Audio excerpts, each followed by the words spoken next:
Yeah, C minor, yeah.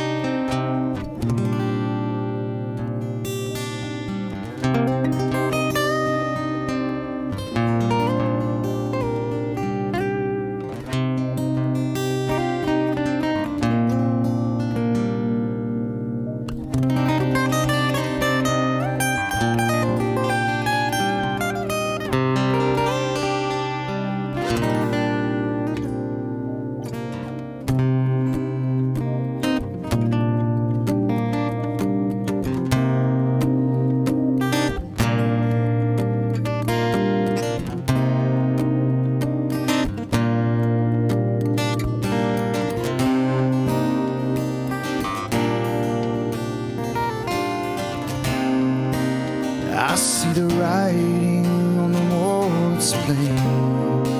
The ramblings of these madmen going insane. And now I see it clear. They're running and they're hiding because of fear.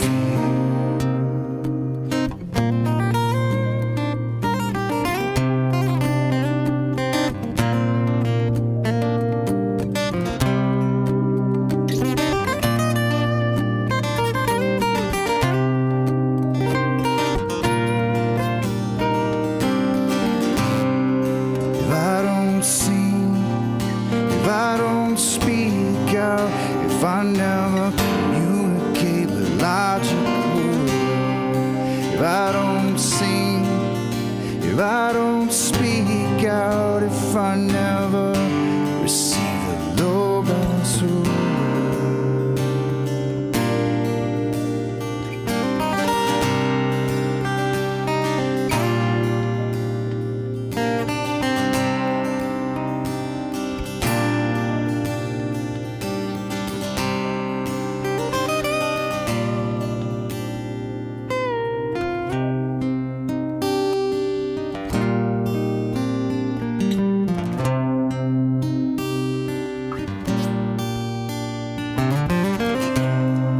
transcendental numbers and conceptual maths will take you on a journey down a Penrose path, and you'll never see it clear. The path that you're on only ends in tears.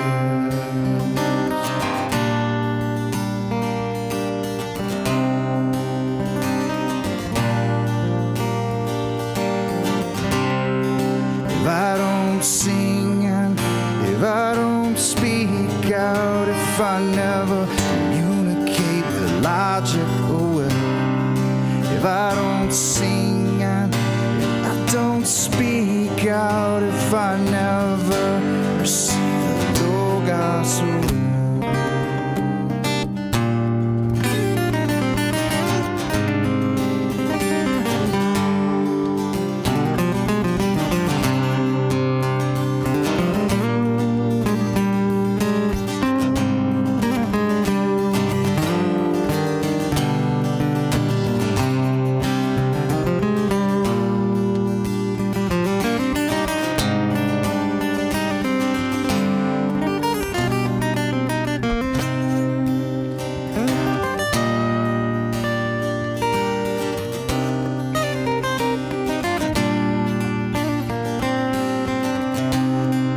cast away the shadows and step into light. We're taking down giants and opening sight. And now I see it clear. The path that you're on ends in fear.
if I don't sing, if I don't speak out, if I never communicate with logical will, if I don't sing, if I don't speak out, if I never receive the Logos.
Good. That was good.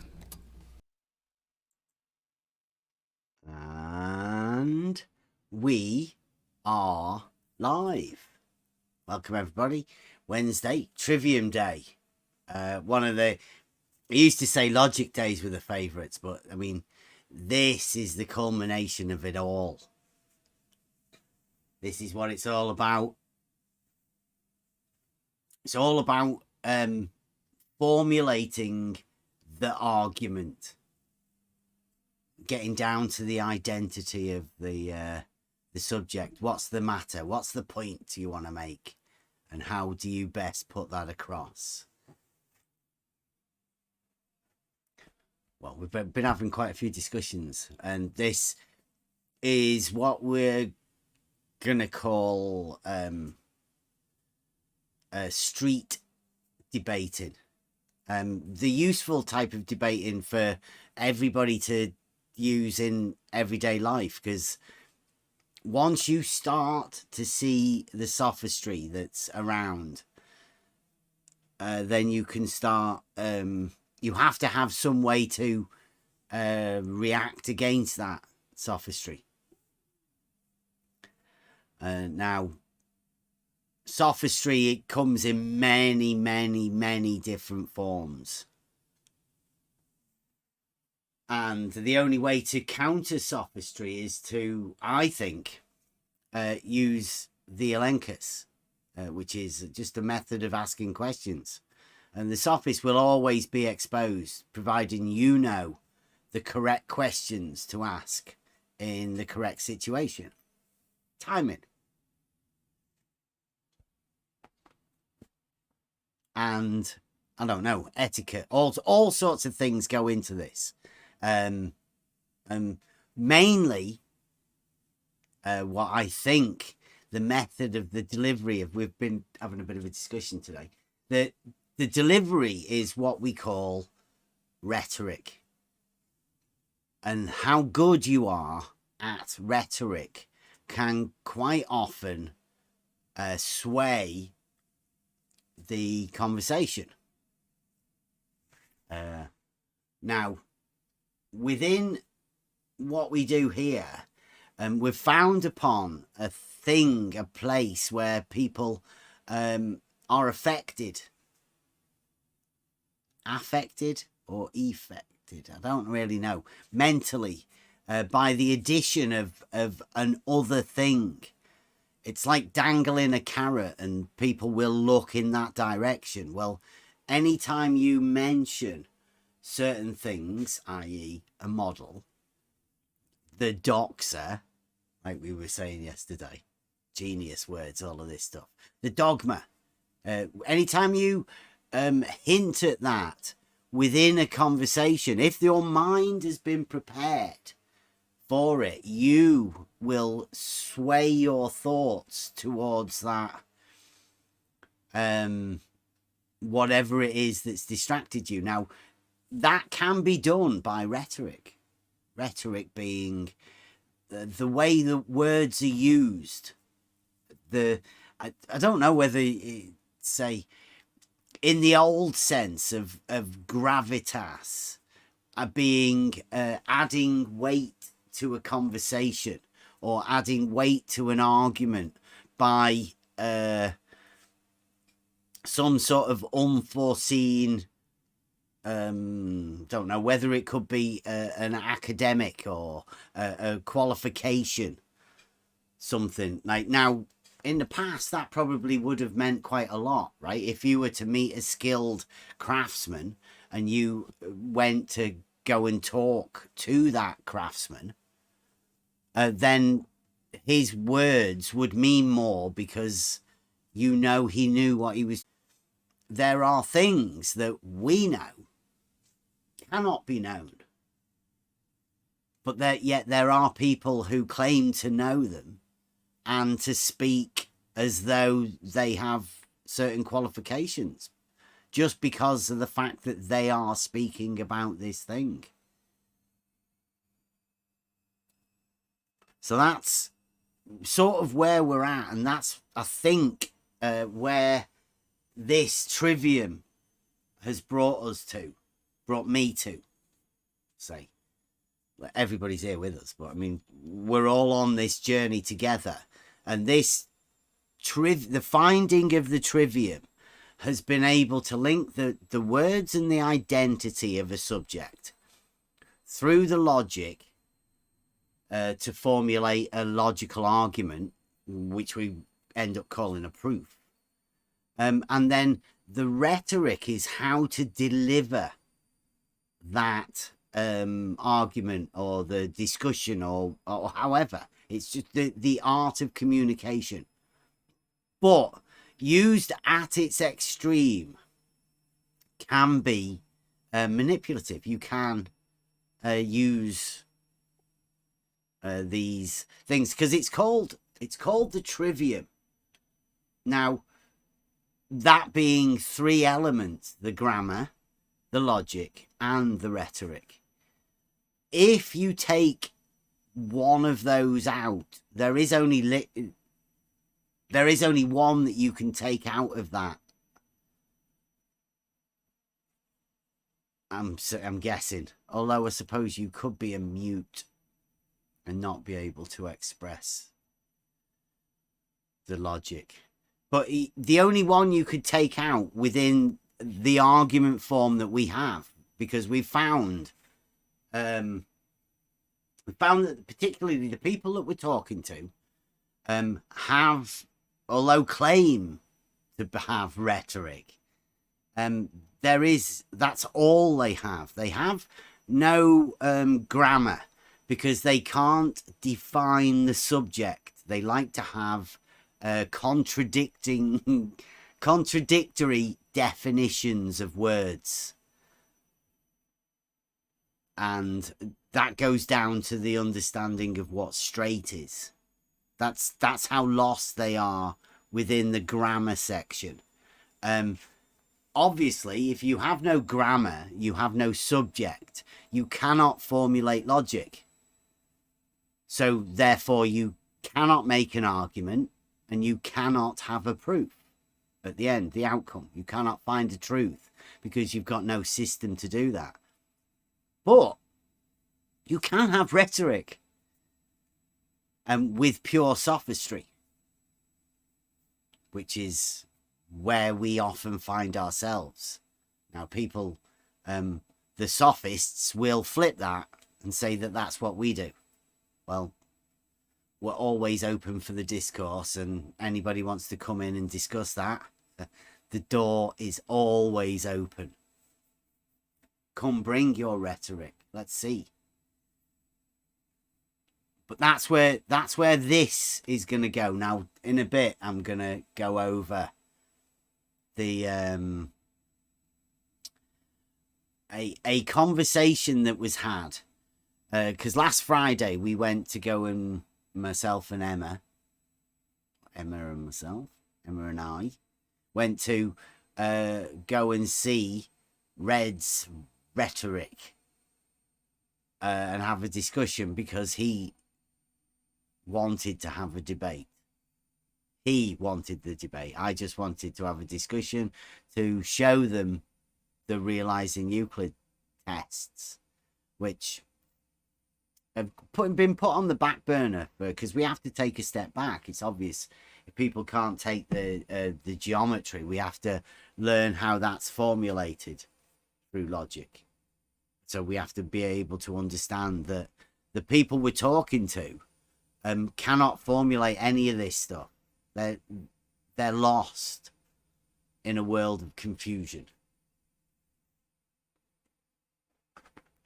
So, anybody got any anything to say? We'll get this rhetoric bit over and done with first, because I like the idea of rhetoric being how words are manipulated, or how you can use words to, well, to be able to convey a point, convey an argument, how you can converse with people, and how you use words. That to me would be rhetoric. I'm just watching McToon with Red's Rhetoric. So this is another part of rhetoric and sophistry. This is just performance. Yeah. The idea of more people seeing it is part of the rhetoric, right? The way that they can flood. Because this thing that we're going to go over is where McToon has took on Red's Rhetoric from Friday to show Red's, I don't know. I didn't get an invite to it. I didn't get invited to say my point across. This is literally McToon and Red's Rhetoric making shit up. Biased and without any defense. So this is, for me, this is just the show at home attack. It should be titled at home attack.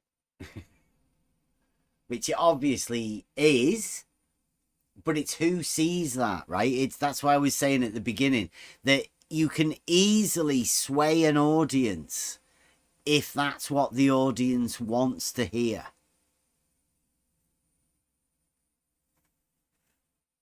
Yeah, but if you tell the audience that this person in particular that wanted to debate you wanted to give you $500 to take a point of view which you do not hold, and when you told him that, he told you, go study these flat earthers, see what the argument is, come back, argue that.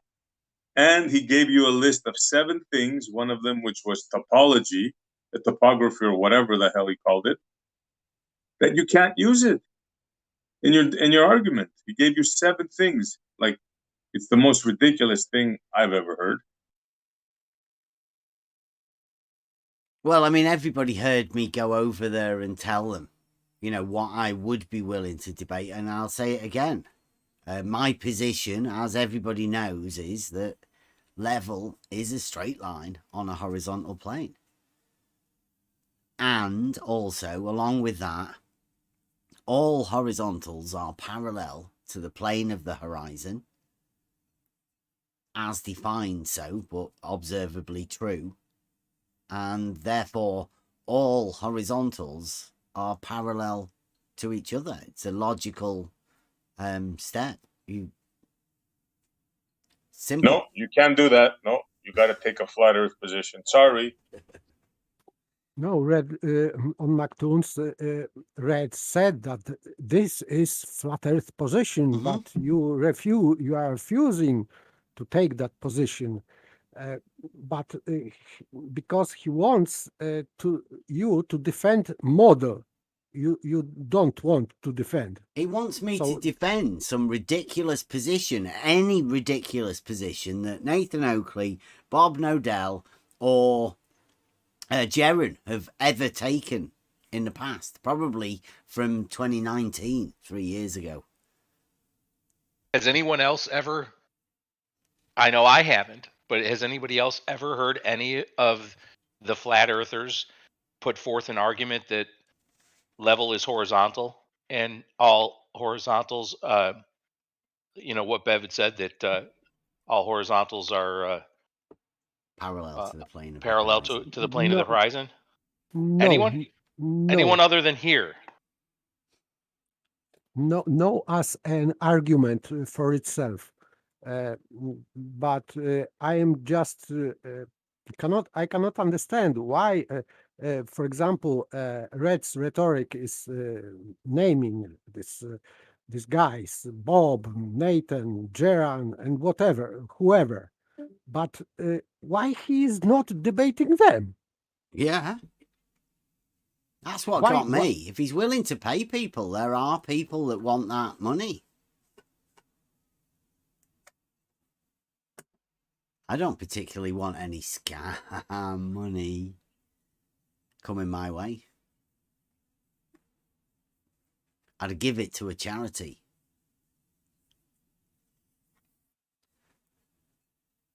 But I mean, it's a lesson, and all of these things are lessons that I consider I'd be lucky to be able to have. I put myself in a position now where I'm learning quite a lot, and I encourage any sort of conversation. That's why we went over there, to have a word with them. I've never talked to Red's Rhetoric before, ever. Although you might find something different in a minute. Right, so if I put this over here. Right, apologies for the gratuitous faces that you're about to see. This is from McToon. Now, I will read one of the comments that I've seen. It's called, it was aired last night or early this morning, UK. The Tale of a Flirth That Is Ashamed to Be a Flirth, as told by Red's Rhetoric. Wonder who we could be talking about.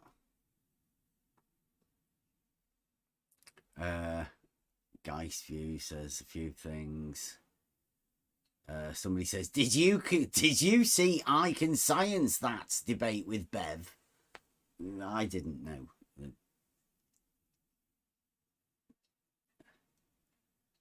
Right, where is this? Right, this one. Bacon Sarmageddon. Never heard of him before, but he says, Reds is usually good in debates. I don't think he's ever had a debate. I think he claims to have had one with Jerry. Reds is usually good in debates, but he played right into Bev's hands here. Right from the start, Reds kept saying, Nathan Thompson says X, Oakley says Y, Nodal says Z, and kept expecting Bev to defend other people's positions. Imagine if you debate a Flirth and he starts by saying, Neil deGrasse Tyson said X, some NASA spokesman said Y, Simon Dan said Z. So now you have to defend X, Y, and Z, which Flirths often do, trying to get Globers to defend misleading out-of-context quotes like, the moon is within the Earth's atmosphere, or we can't go back to the moon, etc. And the correct 100% reasonable response most people make is, I don't care what Neil deGrasse Tyson said because you're debating me, not Tyson, which is the exact same point that Bev made. And then he goes on very to good, say, good post, very Yeah. good, accurate post. yeah, and now he goes on to say, Bev's a dishonest moron, but this may be the only reasonable position he's ever taken. That's because that's the only reasonable position they've ever heard, without being swayed by anything else. And he goes on to say, Bev has made and said plenty of idiotic claims of his own. So why Reds didn't stick to those rather than bring up the irrelevant nonsense of other flatties is utterly baffling to me. That's my point. That's why we went over there.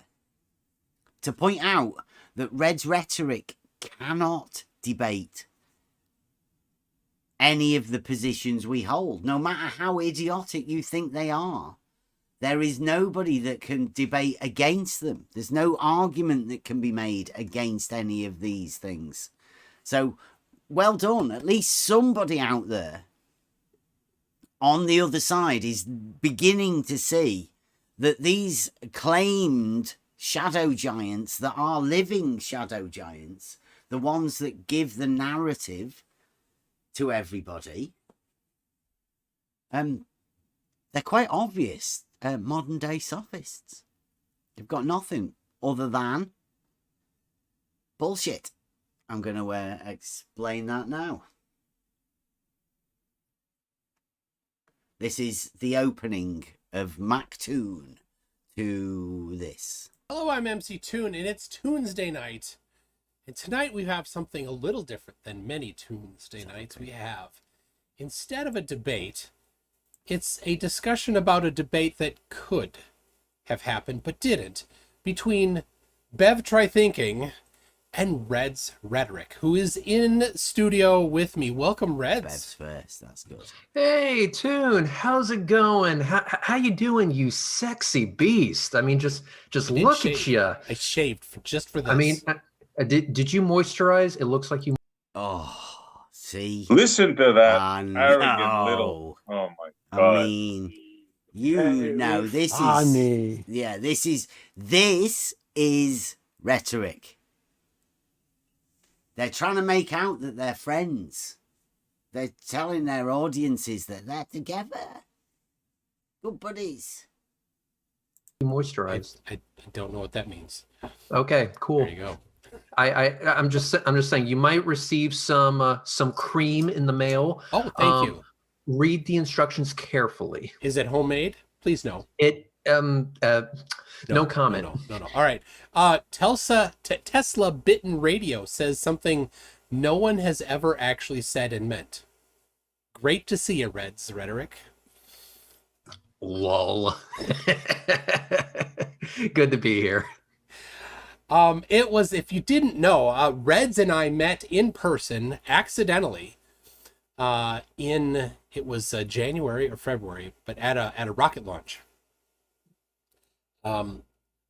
Astronomy Live had said that he was going to be at a certain spot to watch this rocket launch, and I said, hey, mind if I show up? He's like, yeah, here's the spot. So I did. I met Astronomy Live, and then I hear this voice, this dulcet tones, the voice that I'd heard before so many times and admired for years, and it was Reds.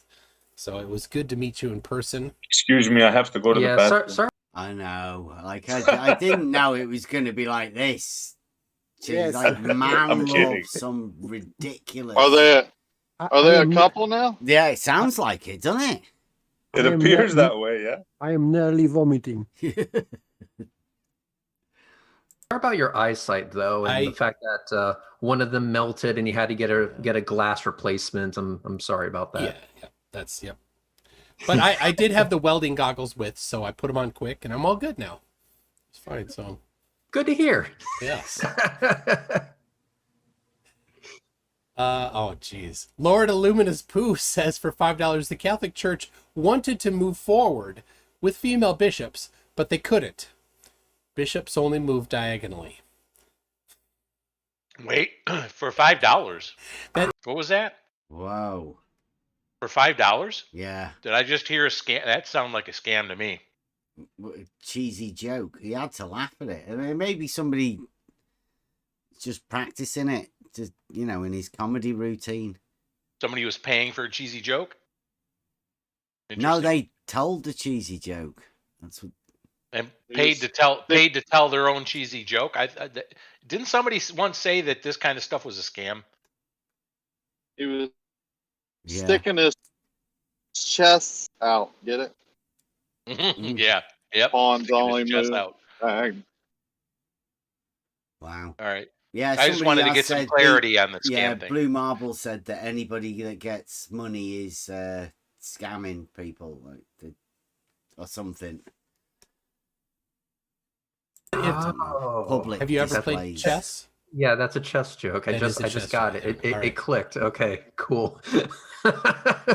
And Tesla Bitten Radio is a new member at Newton. Thank you very much for that. Okay. So, all right, we are here today to talk about a specific flat earther that's so ashamed of being a flat earther that he won't even admit that he's a flat earther. Not poisoning the well at all. The one that's not a flat earther. Why don't you bring us through the saga? Absolutely. That's a straight up lie. All right, so. Yeah, of course it is. That's lie number one. Yeah, if this is the standard that you have to meet to label someone, I've got all sorts of things that I would love to label Toon, and there's all sorts of things I'd love to label Reds. Yeah, we're about let the lies begin. Let's count them. I received a D in my M's like a month or two ago, and it was from another YouTuber called Where's Wally. Where's Wally? Because that was Where's Wally that said, I'd like to see you have a chat with Red's Rhetoric. And I said, yeah, set it up, Wally. And he didn't. So I had to go to other places. So that's a nice one, Wally. Shout out, Wally. He's in the chat usually. He's not been around for a bit. Here we go. D in my M's like a month or two ago. And it was from another YouTuber called Where's Wally. And Where's Wally decided it would be a good idea, for some fucking reason, to throw my name into an internet argument he was having with Try Thinking. And I was like, oh, It wasn't an internet argument. Where's Wally saw that we were commenting. I think we commented on a video that Fight the Flat Earth had, right? Where Fight the Flat Earth, who had slagged off Red's Rhetoric when Red's Rhetoric disappeared for the scams that were going on. And then when Red's Rhetoric came back, Fight the Flat Earth had to bend a knee to Red's Rhetoric. And we were sort of laughing about that Red's Rhetoric was making a comeback with his 3-year-old argument. And I said I'd never talk to him. But Wally said, oh, that'd be good for you to have a conversation with Reds. And I said, yeah, of course it would. Set it up, Wally. Because Wally, if everybody knows, Where's Wally that Red's Rhetoric here is talking about, is the guy that set up the Wolfpack. He's the number 2 in the Wolfpack. Where's Wally? The guy that is completely fake. So Where's Wally, the one that Red's Rhetoric is talking about, is the guy that we've had constantly in our chat for about a year. Like, obsessed he is. Where's Wally? All you have to do is come back and see how many posts he's made. Talking about all sorts of rubbish things. Yeah, good one asking, where is Wolfie? Wolfie's never been over to come and have a discussion about level is horizontal or how a water level can produce a horizontal plane of reference. Or even talking about all horizontals being parallel to the plane of the horizon, seeing as he is supposedly a pilot.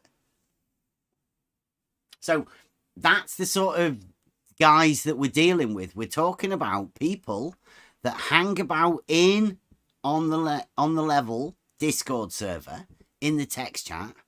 Where's Wally, the number 2 of the wolf pack, sending messages to Red's Rhetoric, bringing Reds into not an argument, because Wally's never had an argument. Wally just said it'd be fun to watch you and Reds talk, and then I said, yes, of course it would. I would love that. So luckily enough, I've already had a chat with him. This is Red's Rhetoric's reply. Carry on. Forgot that guy even existed. Now, I just want you all to picture a time where you didn't know that Bev existed. Those were the good days. Those were the good days, right? You know, I want you to soak that in, and now it's about to be ruined, and I apologize. So anyway, I decided to see what the hell was going on, and the last time I spoke to Bev was... He's never spoke to me. Probably back Never. in 2019. That's a lie. Unless he's sneaked in somewhere on a sock account and had a chat about something that I don't know, because that's why I said to Wally that I would like to have a chat with Reds, because I've never talked to Red's Rhetoric, but Red seems to think he has talked to me. Can you ever remember that, Emma? You've been around that long. We've never spoken to I'm Reds. confused. That's not Red's Rhetoric talking right there, though, is it? I think so, yeah. Why? Who do you think I it think is? that's McToon, isn't it? No. Red's talking now. Is he really? Okay, I'm just listening, but I thought that was McToon, the one with the glasses and kind of looks. Well, McToon is feminine. there, right? It is on McToon's channel, but the guy talking now is Red's Rhetoric Oh, okay. on his comeback tour. And it was clear as crystal back then that he was indeed a flat earther. Lie. Number 3, 4. It wasn't clear back then that I was a flat earther, because I've never been a flat earther. It's ridiculous. To say that I have been a flat earther is absolute lie. I've never been a flat earther. I've always been living in reality. And that's why a lot of people have got pissed off with me. Because these guys need to label for some reason. Now, keep asking yourself, why are they so keen to label somebody who just plainly lives in reality? Very, very strange. Well, it isn't strange when you come to know, but... So after looking around on the Twitters and seeing what he was up to, it was clear he was still spouting the same old bullshit, but it was not, there was now a change in his approach, where now, apparently, he denies that he's a flat earther because, and this is... Lie number 5. It's a change. There's not. What? I don't know why Wally did this, but we knew it'd be fun the moment Wally said it. So everybody's got Wally to thank for this. Red's has admitted this. Has got everything to do with Where's Wally, the number 2 of the wolf pack. Thanks, Wally. It's true because mountains exist. Yes, because we have hills. Because somebody was confused, apparently, that flat earthers, that they thought flat earthers meant that they thought that there was no such thing as mountains. It's like... Are they lost in this conversation or what? Like, what no. is it Already. that they're trying to say? No, they are just, they created strawman, and now they are strawmanning. They are attacking this position, and they are referring to you. You are not referred to this, but they are making association. Yeah. that people will think that they are talking about you. They are not talking about you, but audience will think that they are talking about you. Yeah. They always used to use that argument. If you ever have been around these debates, you will hear them taking the mick out of people who say they're flat earthers and saying, what, you think it's like a pizza, a pizza disc with nothing, a flat thing. That's where it's all come from. It's been their argument for a long time. So they're just denying what they talk about. Yeah, and you've been with us all of this time. The idea right from step one was to not use flat, right? It's a trigger word, isn't it? It's a trigger word for both sides. And it's a word that is not needed ever. And they can't keep it out of their minds. Flat globe, globe flat. That's it. Stuck.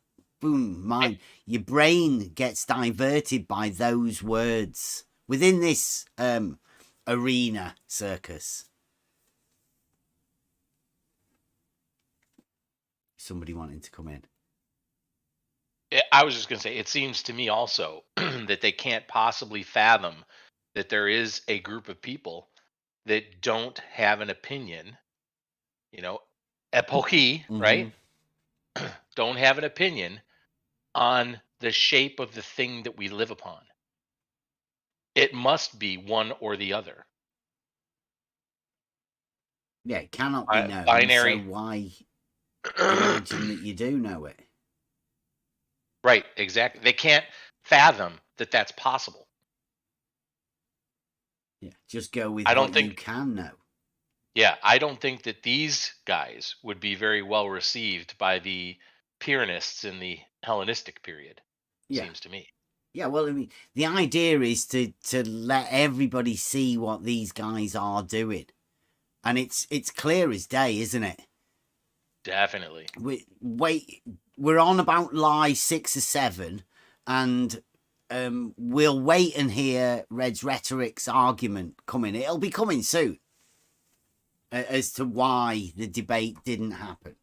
Hopefully it doesn't go. So I looked at one of the first posts that I saw from him in a while, and it said, and I do quote, "If the earth is flat, then there would be no measurable change in elevation. Elevation is a measured change in the vertical axis. Therefore, the earth is not flat." Wow, that's stuck in his head, hasn't it? That's good logic, that. Yes. That's a good argument. Definitely. But he's saying in that way, that manner, that it is ridiculous. Yeah. Should be ridiculous for his audience. But of course, he is repeating your statement. Yeah. So very good. Yeah, it's got in his head. He can't stop it. Right? He's letting everybody know this logic, when it gets in your head, you can't get it out. Red's Rhetoric's stuck now. And sorry, logic. Before you press play, what is he holding? He's got a can holder. Is that for people who are too lazy to use their actual... Yeah, to hold the can. Hand to hold it. Yeah. But they're still using their hand to hold the handle. Yeah. Okay. Awesome.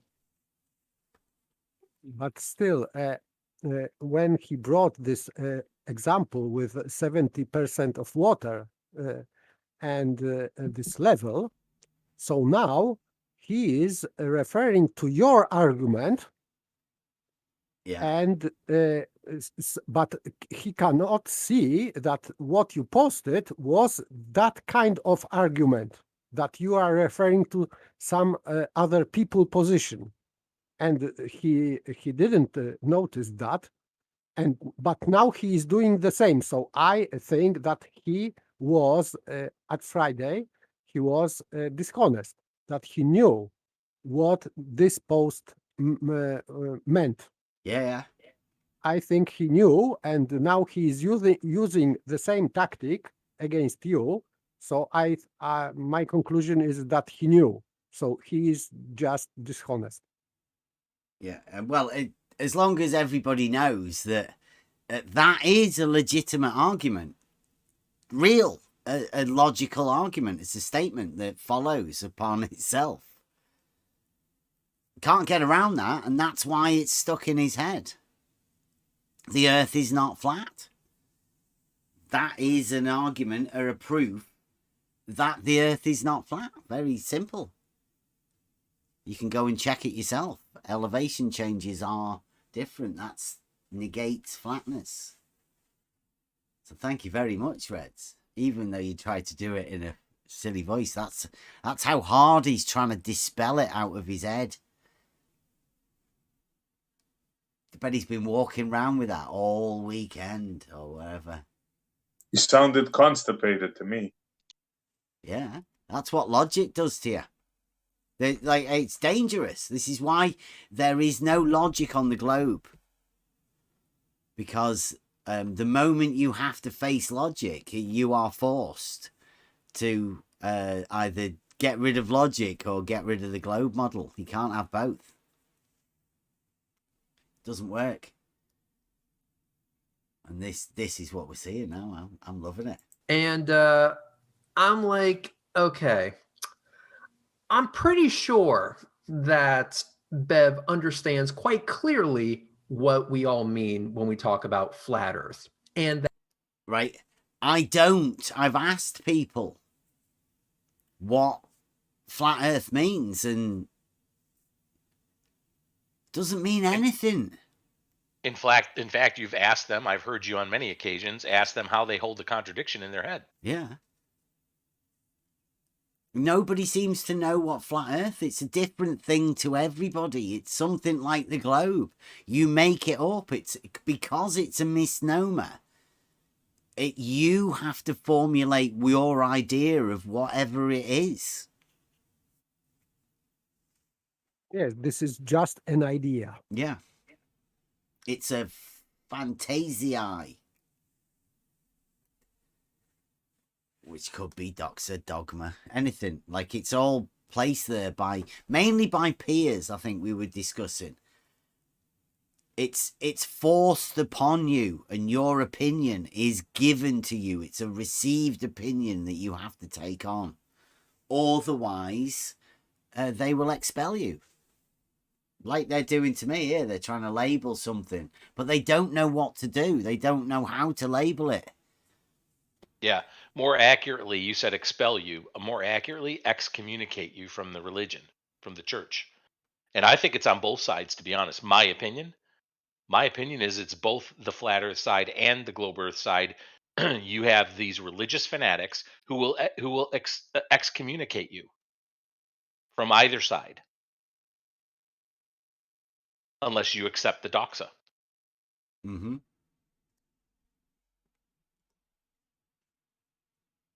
Yes, that you are flat earther, excommunicated. Go on.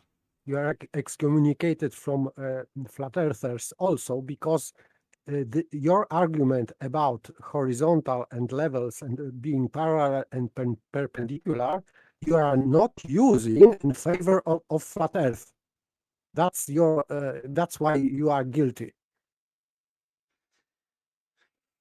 Well, like I have been saying that we have forced them to change an argument, but because they have no argument, they've been forced to change their sophistry, and now it's beginning to show blatantly, which it's always been there, but because they've had people that play the circular argument game, it's gone under the radar. People haven't seen it.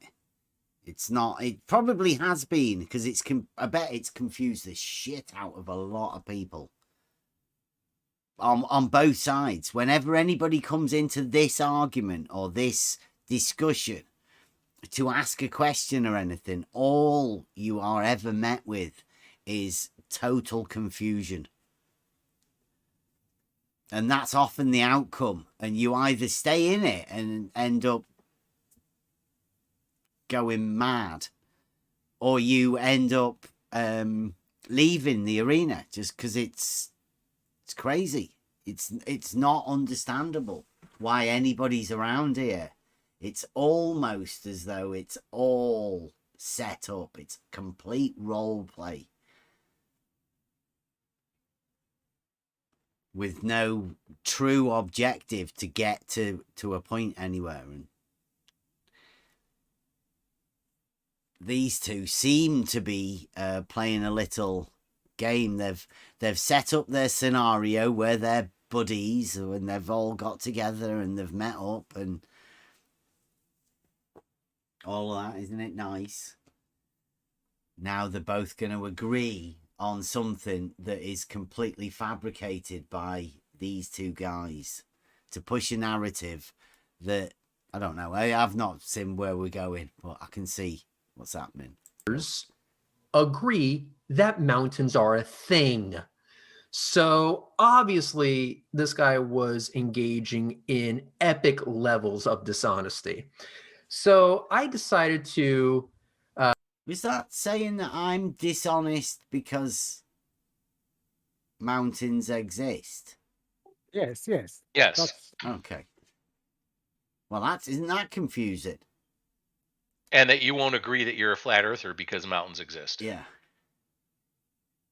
Yeah, I don't understand that. It doesn't make any sense. He's not... This is, remember, Red's rhetoric. Now, being a student of the Trivium, rhetoric is how you are able to communicate to people. Don't forget, he's doing this on his own with McToon. So I don't know whether you could call speeches rhetoric. Could you? I suppose you could you?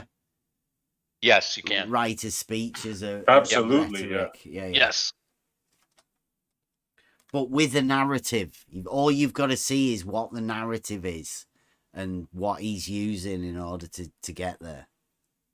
ask him a question repeatedly for about 2 weeks. It was literally the same question or phrased in different ways, but basically the same question, which was, what is the shape of the earth? And yeah, literally, he's hounded me for 2 weeks asking me what is the shape of the earth. And me telling him, I don't know. I don't know, literally. Why do you mean shape? What are you talking about shape? Every other conversation that can go on from somebody asking you what the shape of something is that cannot be known. And I got so like easy with the question. I tried to simplify it for him by making it a multiple choice question. So it was A, spherical, B, flat, C, some other actual shape that Bev will totally name in his next tweets. And he couldn't do it. Yeah, because I don't know the shape of the earth. And I'm not shape obsessed. I don't have a call or a reason to predict a shape that I don't know. Of Big E, right? Yeah. Of the deity. Tell me the shape of my deity. Yeah. Does it look like an old man? Does it look like a young man? Does he have a beard? Is he white? Is he black? Is it a blue marble? Is it a pancake disc? Tell me the shape of my God. Yeah, it's the Fantasiae, right? Yes. What is it? 100%. And I'm like, I don't have it. I try. Look, no, not there. Sorry, I can't. And they won't accept that. They literally won't accept that you can't know, or I can't know. I haven't got a clue. I don't think anything about the shape of the earth. And that's the truth. The things that don't matter to me don't need thinking about. And not even because other people ask me to think about it. Some things I can't think about.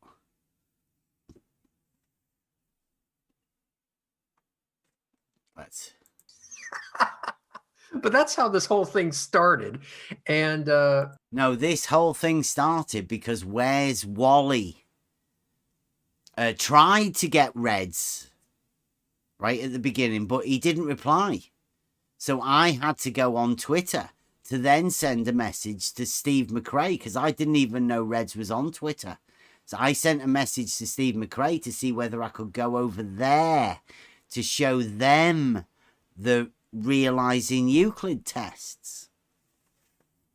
And then Red's Rhetoric decided to say he wanted a debate.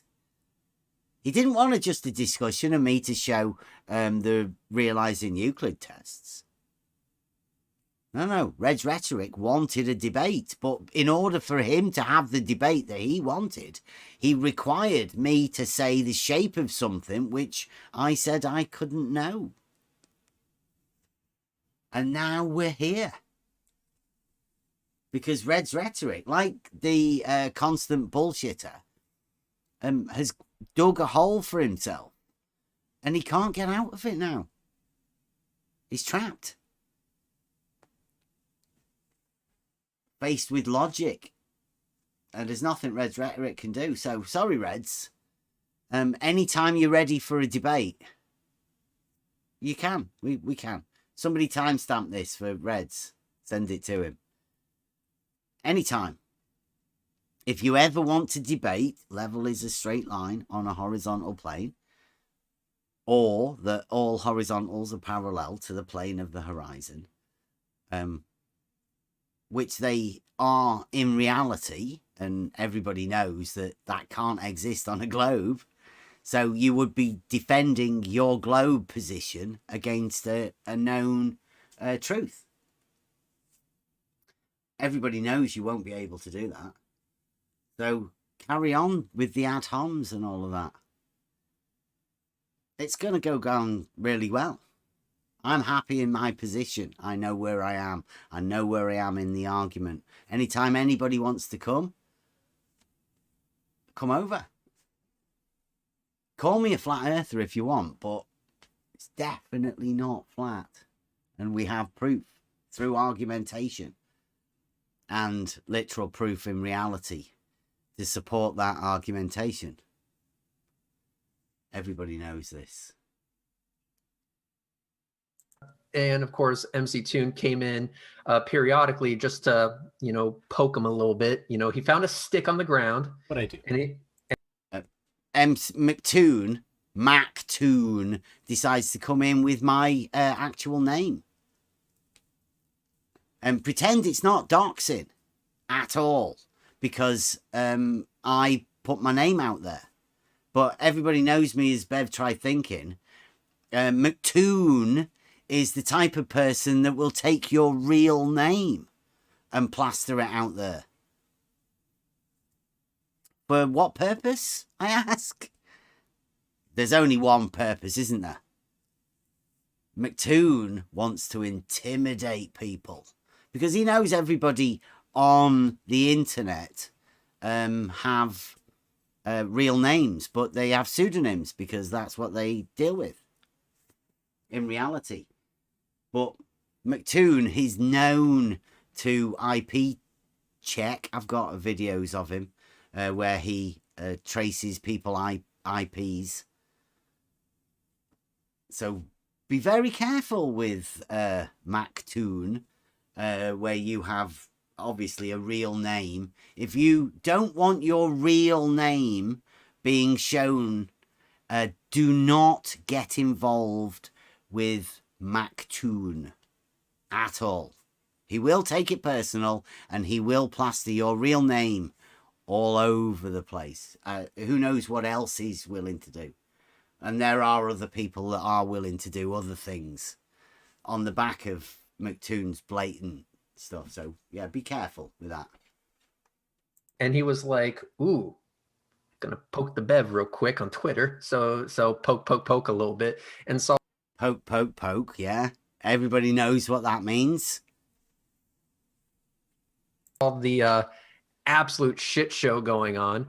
But as time went on, I got tired of this crap, and I was like, look, we all know you're a flat earther, so Another lie. You don't know anything. You have no knowledge of anything. You make shit up. how about this? If you want to say that you were pretending after the fact, that's fine. But I'm going to make you a deal, Bev, a deal that I hope you will not refuse. Now, MC Toon, let me ask you something. What if I were to offer you a chance to own me or get owned in a game of dodgeball? And let's say that I were to pay you $500 win or lose. You just have to actually play the damn game. Would you do it? Yeah. Can I wear goggles? Absolutely. Welding goggles. Yeah. Yes. That's kind of. Yeah, I'm in. If I didn't allow you to wear welding goggles, that would be Dodgeball. I mean, their analogies are brilliant, aren't they? Okay. a war crime. So, Well, wait. yeah, Maybe so we can come up. We're clear on that. Go on. Sorry. Well, I was just gonna say maybe we could come up with a better analogy. Let's just say that someone offers someone else $500, win or lose, to play the role of a how do I put this? I want to be sensitive to YouTube. Minor attracted person. How about now, Mactoon? Would you take that one? How about that? Saying something that you are clearly not, hopefully. Well, right? Yeah, you want to watch out. Hopefully. Right? Saying something that you are clearly not, but getting $500 for it. Is that okay? So I spotted this proposition, in fact, as an unmoral proposition, because this is this kind of proposition. It doesn't matter what game it would be. I wouldn't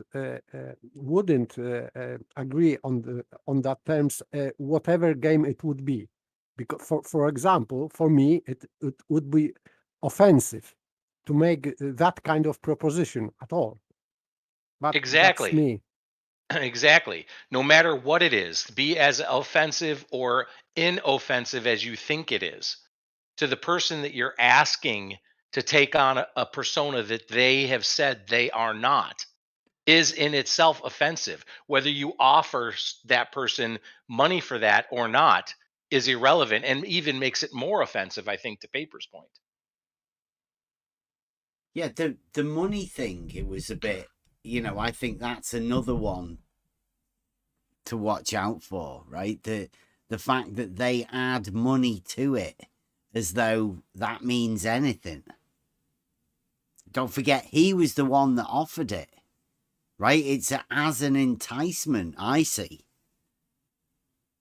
It doesn't work, but I mean, Savage has just put a good point. Perhaps they've been doing this all along. All of the debates that they've ever had with those ones that you think, I don't even know who that is. Perhaps that's a fake flat earther. Perhaps they were. Perhaps they've been paid. You know how much these guys get in super chats and when they're doing the debates, and how much the aggressive insults, the paid insults, that you know how much they make from it. Perhaps they've been paying people all along. Reds is exposed, sort of. I mean, is this going to be the first time they've ever offered somebody money for a debate that they knew that they didn't want to have, that they can't have in the first place? He knew he was never going to fork out any of that money. He can't debate. This is the whole idea that they've been setting up. This is a sketch that they've tried to do. And I've not watched TV for quite a long time. This is an obvious fake play. If the globe side can't see this, well, they're the ones that are being played by these two guys. It's like this Ruchif versus refracted curvature. Same, similar setup. Yeah. Not really debate. Just something else. Maybe some people will take it as debate, but not really. Thanks, gods. Again, top man. Yeah. Let's see how the welding goggles, a must. But I made a similar offer to Bev, and that offer was you adopt the flat Earth position, similar to Jeranism and Bob Nodell and all the other rejects that we've had a lot of fun talking to and about in the past. MC Toon is fully aware of all the fun we have had with these people, but what is clear... Does he sound like he's having fun? That sounds awful. But listen to this arrogant dude. He wants you to adopt a position of somebody he just called a clown, basically. Yeah. All the ridiculous positions, Bev. Yeah, he's $500. Yeah. Adopt the position.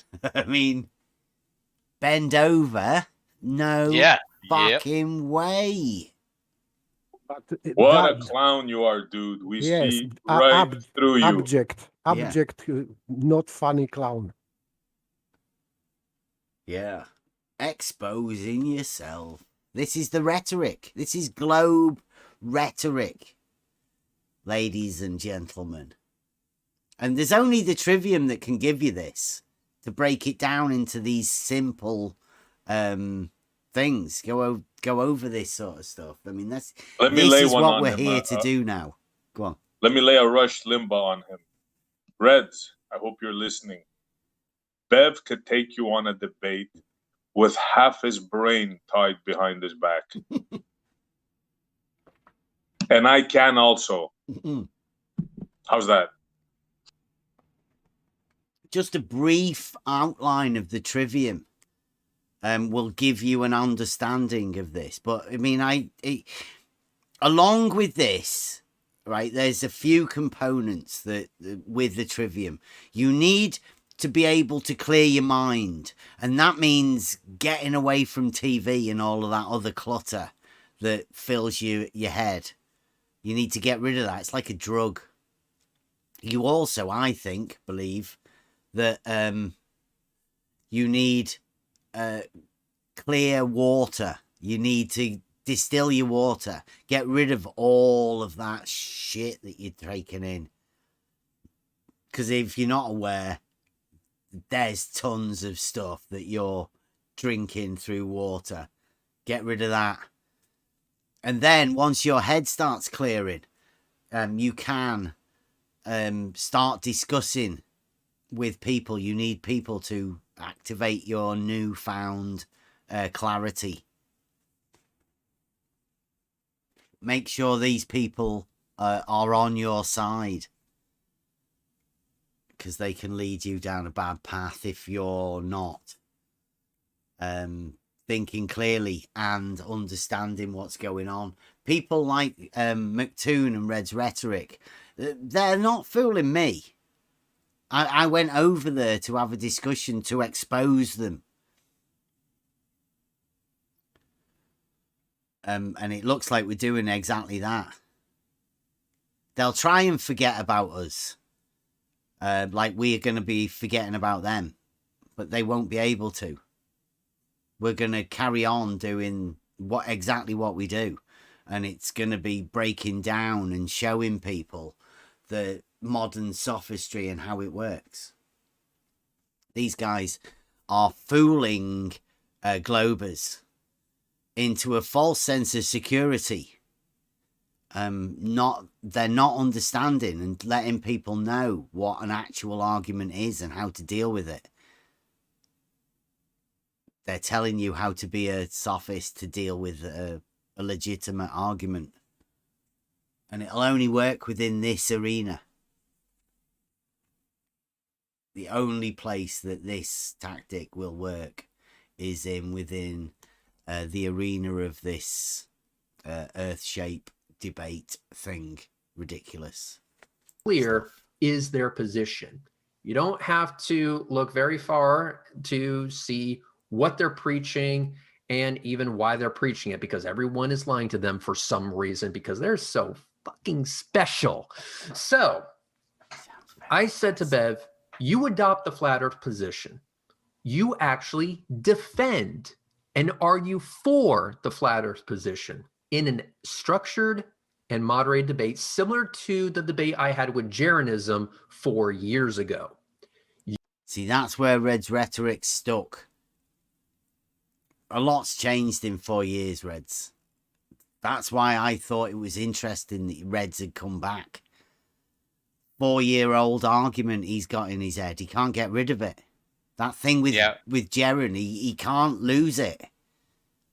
Which explains why he sounds angry. You said before he doesn't sound like he's having a good. He sounds angry. But I think that it exposes him as lazy because he didn't learn through these years new arguments, and he should. Or maybe he is not intelligent enough. I don't know. Everybody knows you can't argue level is horizontal. You can't argue parallel horizontals. It's not possible.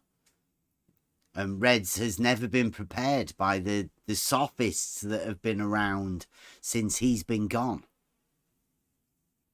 He's left the debate and he's come back and he's gone, oh, Bev's still around. Where's Wally? So wants to set up a thing. Well, I'll have a debate with him. That'll be good.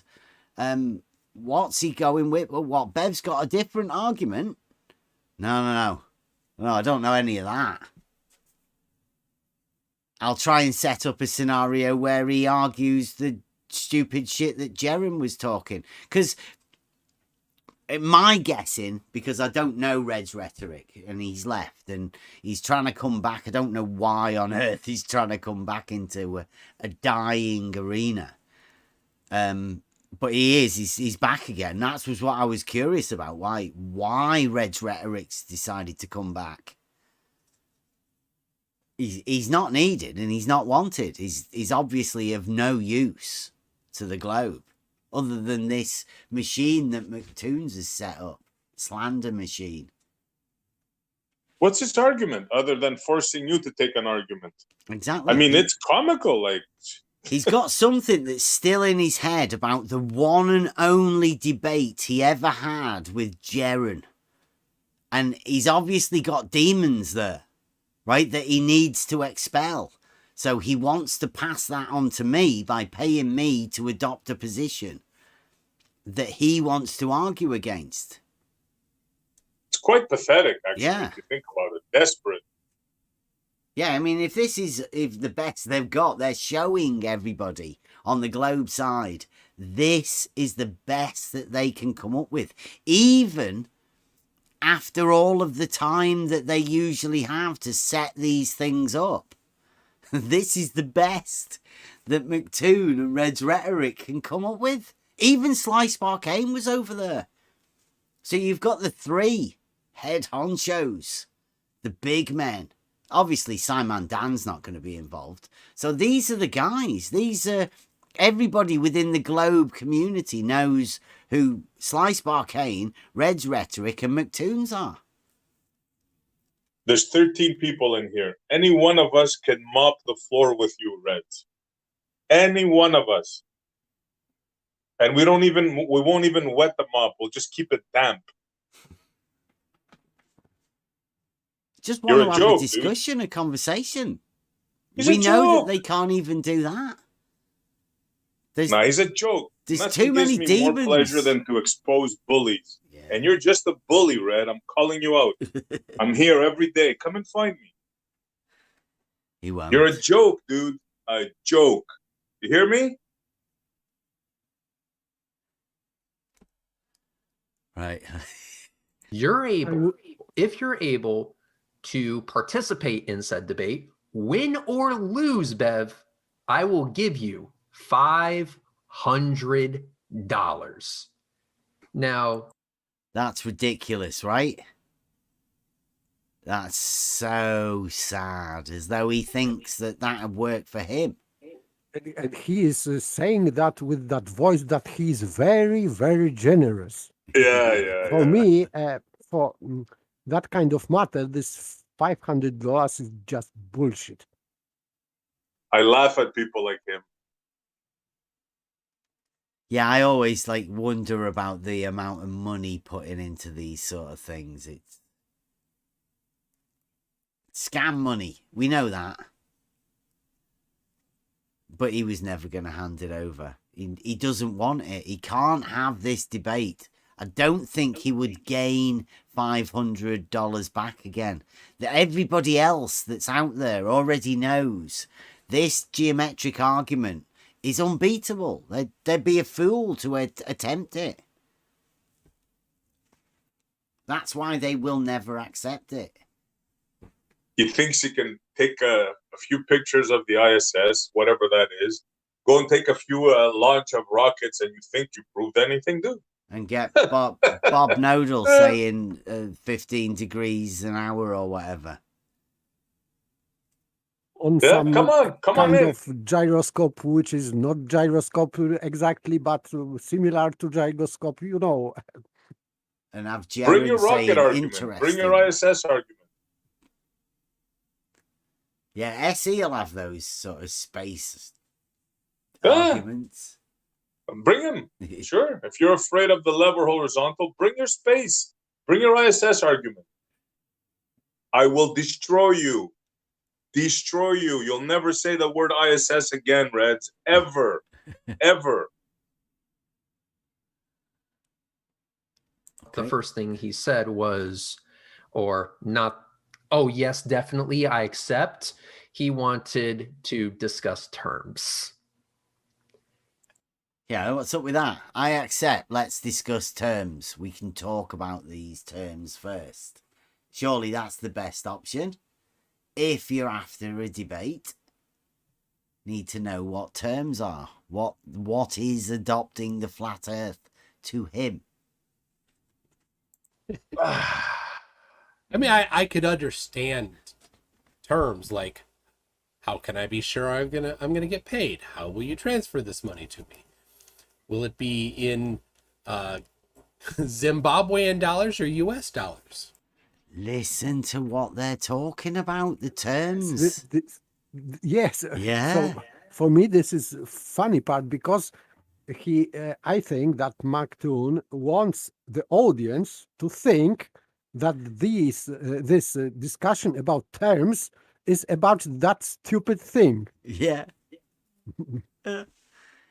Yeah, and that's how, I mean, how bad is that on the people that are watching him? I don't know how many people are watching it at this time and how many viewers he has. It's got 4,700 views. Yeah, for me, he is literally insulting intelligence of his own audience. Yeah. Now, what and he's gaslighting doing. them in a way, right? He's Yes. leading them astray into what the terms of terms are, right? What the whole understanding of working the terms of the debate out are. I'm not interested in the money, McToon. Listen to that, yeah. You got it dead right, Paper. He's insulted his own audience. He's trying to mislead his own audience, or he's trying to play this narrative. This is the rhetoric that they want to lead his audience into. It shows you what they focus on. Mm-hmm. Money. Yeah. The carrot. I said US. So here was the actual tweet that I sent to Bev. And so I typed it out, screenshot it, and posted it in a standalone tweet as a reply to him. And it said, the $500 debate challenge to Bev. Terms. Number 1, Bev will adopt the flat earth position of the debate, or for the debate. Topography is not relevant, so don't bring it up. And that right there royally Listen to screwed him. that. He gave up at 1. The first term, Just he listen just gave to that. Yeah. Yes, this is the core point why you are not holding flat Earth position. Yeah. And this point has to be erased from the debate. Imagine. So this is just idiotic, completely idiotic. The guy's a clown. Yes, so this is just normally would be taken as not possible to discuss. This is the point, this breaking point where every normal man should reject, because this is just idiotic conditions. Let's debate planes, but you cannot talk about wings.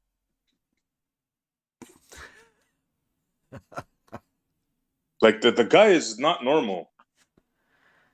Well, he's like Paper said, he's misleading his audience because this is the only position he can take. He can never enter into the debate about the stuff that we can debate about because he stands no chance of winning. He's admitted but he's defeat being so on that. nonchalant, and he's like being insulting to you, like as if you did something wrong. Well, I mean, it's unbelievable. He sounds angry. Yeah. It's angry because conman is angry when his con is spotted by opponents. Schoolyard bully. Schoolyard bully. It would have been better to leave this, though, right? To end up doing this to try and save face, let's say, in the debate that he set up. I mean, he got me and Emma to go over to his place. He kicked us at the end because he couldn't handle the conversation. He literally kicked us because Emma said, well, Emma gave him a slight chance of an out and he took it because he knew he had to, well, because he cannot debate. I'll keep saying it. Up, but we'll get back to that in a moment. I'm getting a little ahead of myself here. Number 2, the debate will be titled Flat Earth versus Round Earth, which model best comports with reality. Now, at the conclusion of the debate, we're not making a definitive statement on which model is fact.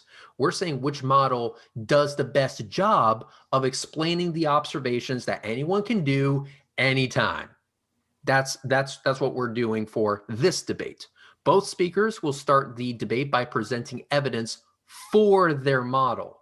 Because if you remember, and I'm sure MC Toon does, and all of you fine people watching do, flat earthers love to hammer the globe, but they never like the idea of presenting evidence for the flat earth.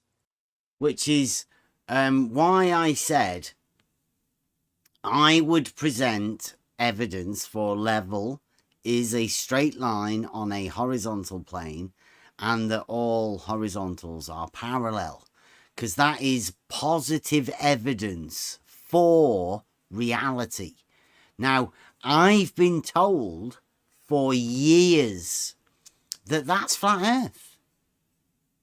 So exactly what Red's rhetoric is talking about there is exactly what I said I would present evidence for.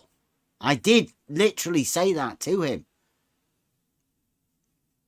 But he didn't want me to do that. He wanted me to defend other people's positions. And for me, this is the point where his dishonesty is showing. Because if he were honest, he would accept that position, because for him, anyway, you are flat earther. Even if you deny it, but this position you are taking for horizontal and being level, etc., it for him makes you flat earther. So he just for that point he should agree on that terms, because if you are anyway flat earther, so he could still argue this argument, because this is positive argument that he considers as being flat earth argument. Yeah. So still he should agree. There Yeah, is and nothing. I didn't say anything about hills and valleys, right? Yes, of course. So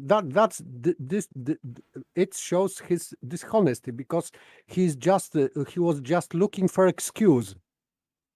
It is just excuse, not real reason why he reject you as a opponent, because this is not relevant. If level being horizontal and vice versa makes you for him flat earther, he should agree. And that's all. But he didn't, because this is only excuse. He wanted you only as flat earther. Defend flat earth, not defend horizontal, not defend level, flat earth. Defend flat earth, because you cannot, nobody can defend flat earth. Defend a misnomer that could be anything and any position, literally, Yes, from an of course. exploded mind. From Rhetoric's like strange imagination, he wants to formulate some weird argument, and he wants me to put up a position that he thinks he can beat. It's so fake and dishonest, but I mean, totally globe. Totally globe. This is bullying tactics, and I'm totally against it, as you may have noticed. But still, I have to note that he didn't say globe. He said round. Yeah, round This Earth. is very, very, very important word. Yeah. Like a circle. Like a pizza. Yes, He's like the yes, big yes. bully in the schoolyard. Hold me back, hold me back. And all his friends, he's making his friends hold him back. You know, hold me back, hold me back. Yeah, we see right through you, bro. That's why for this debate, for the first 10 minutes or 15 minutes, however long we agreed for, he would have to spend that entire time, his opening section, presenting evidence for the flat earth. Can you imagine him trying to do that? See, that's why we went there, to discuss terms. I needed to know whether he thought level being horizontal and all horizontals being parallel is a flat earth position, and whether that being in the terms of the debate, whether that is the evidence that I could present at the beginning as the Realising Euclid Test, the whole thing that I wanted to go there to show them in the first place. I could have done that easily within a 10-minute demonstration at the beginning, a presentation. And then we'd have watched Red's Rhetoric's presentation, and then we could have gone into the debate about the presentations. That's what I went there for. That was my understanding of what the terms of the debate were going to be. Nothing to do with the money. It was shit about scam money. Yes, but they cannot accept that, or Reds cannot accept that if you do it on your own. You have to do it as flat earther, declared flat earther. He wanted me to adopt a position, though, right? That was the whole thing. He said that. Bev will adopt the position. I was just making sure that level being horizontal, in their eyes, was a flat earth position, because to me, it's not. But I just wanted to know whether they would have that within the terms. I mean, pretty simple. Yes, because in fact, you don't need to adopt anything. Yeah. You have your own argument. So why adopt someone else's arguments? He was even naming names. Take this guy's position, adopt that guy's position, go hang around that group and learn the position. I mean, words are not enough for this. I mean, really. Arwen's in the chat. No, no, It's I torture. can't. It would be torture. Oh, it would be. And not torture because he's not a flat earther, because he is a flat earther. It's torture because he doesn't have any evidence for it. That I think that's why he's so ashamed of it. Yeah, I mean, If this isn't gaslighting, poison in the well. Look at the faces and everything. I mean, does that face look like honesty? No way. Anybody fooled by this? You've been watching too much TV. Bad drama on TV.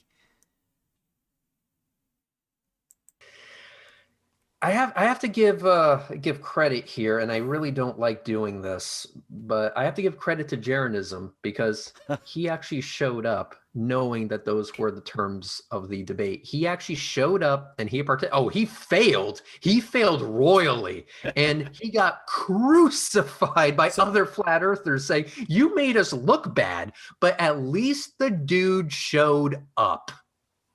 At least the dude didn't argue with the terms. He ran away for 2 years, but at least he understood the terms. It's like He's got Jaren in his head. Red's rhetoric. Can't get rid of it. He wanted me to be a replacement for the Jaren in his head. He hopes to get rid of that, expel that demon by paying somebody to adopt a position of Jaren so he could make a straw man and burn a straw man Jaren down. That's what's up with Red's rhetoric. Imagine he's hiding. He's hiding for 4 years, and now he just comes out of the blue, out of nowhere, and he's the big man all of a sudden. Yeah, sure. Just drama. They're trying to create drama. Definitely. Sure, that's great. Let's do this. He was very straightforward once he actually agreed to debate. And keep in mind, when I posted this shortly after, Bev agreed to adopt the position. He agreed to adopt the position. The rest of the terms would have to be discussed, and we'll get back to that in a moment. But number 4 was the debate will be on the Non Sequitur show, hosted by Steve McCrae. Debate will be moderated by somebody of Bev's choice and somebody of my choice. Now, why did I put it that way? The reason is because I wanted some ability, or not ability, some chance that this would turn into a cataclysmic dumpster fire, because that's just more entertaining. And having Bev choose someone else to come into the call and making it a 2-on-2, oh, excellent. Let's do this. Fireworks all around. Wow. Does that sound like an honest debate? No way. Does that sound like that's the sort of thing that these guys are after? Like an honest debate with structured arguments? He can't even do a dumpster fire with me. I think that's what You can hear his voice, the Yeah. desperation, the arrogance. Yeah.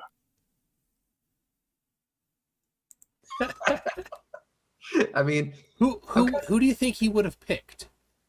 Emma. Really? Yes, because that's exactly who he brought into the call. That's who he chose. And I would be like, oh, Emma, right. He's you look at that and you're just posting the wheezing meme laughing so hard. It just goes to show what these guys think a moderator is within an argument setting, within a debate. They want the moderator to come in to make it a dumpster fire. What is their idea of a moderator? I would pick Emma every time because it stops a dumpster fire. That's what you want a moderator for. I mean, I don't see why he wanted each person to have a moderator, other than, like Red's rhetoric says, to entertain their fantasy of dumpster fires. These guys actually think this debate thing in this arena is people shouting at each other. Literally redefined debate within the earth shape arena.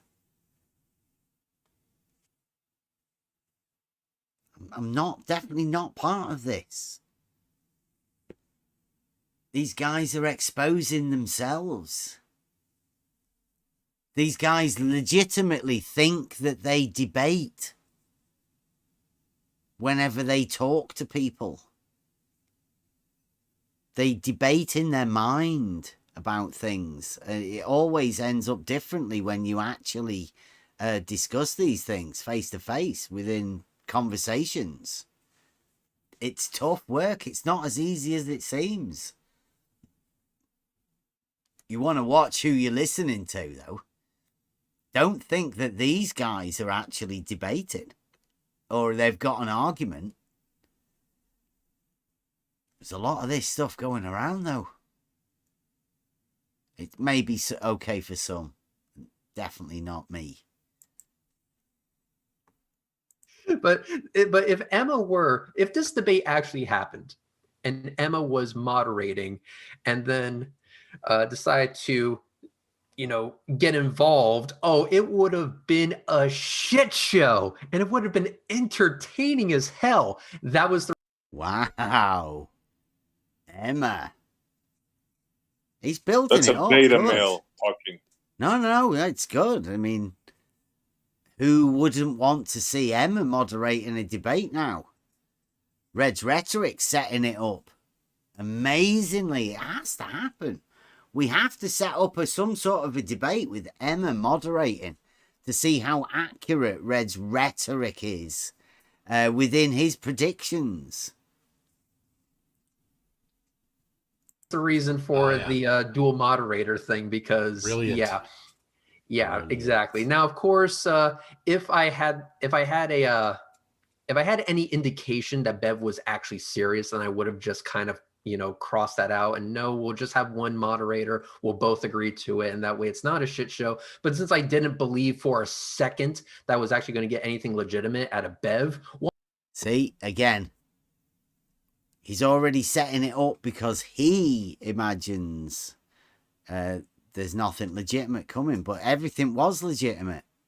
Go over every one of his points. I carefully looked at them. Everyone knows that Red's Rhetoric's shit scared, and he cannot debate. Face of concern from McToon. why not just make it a shit show? I mean, might as well get something for my money, right?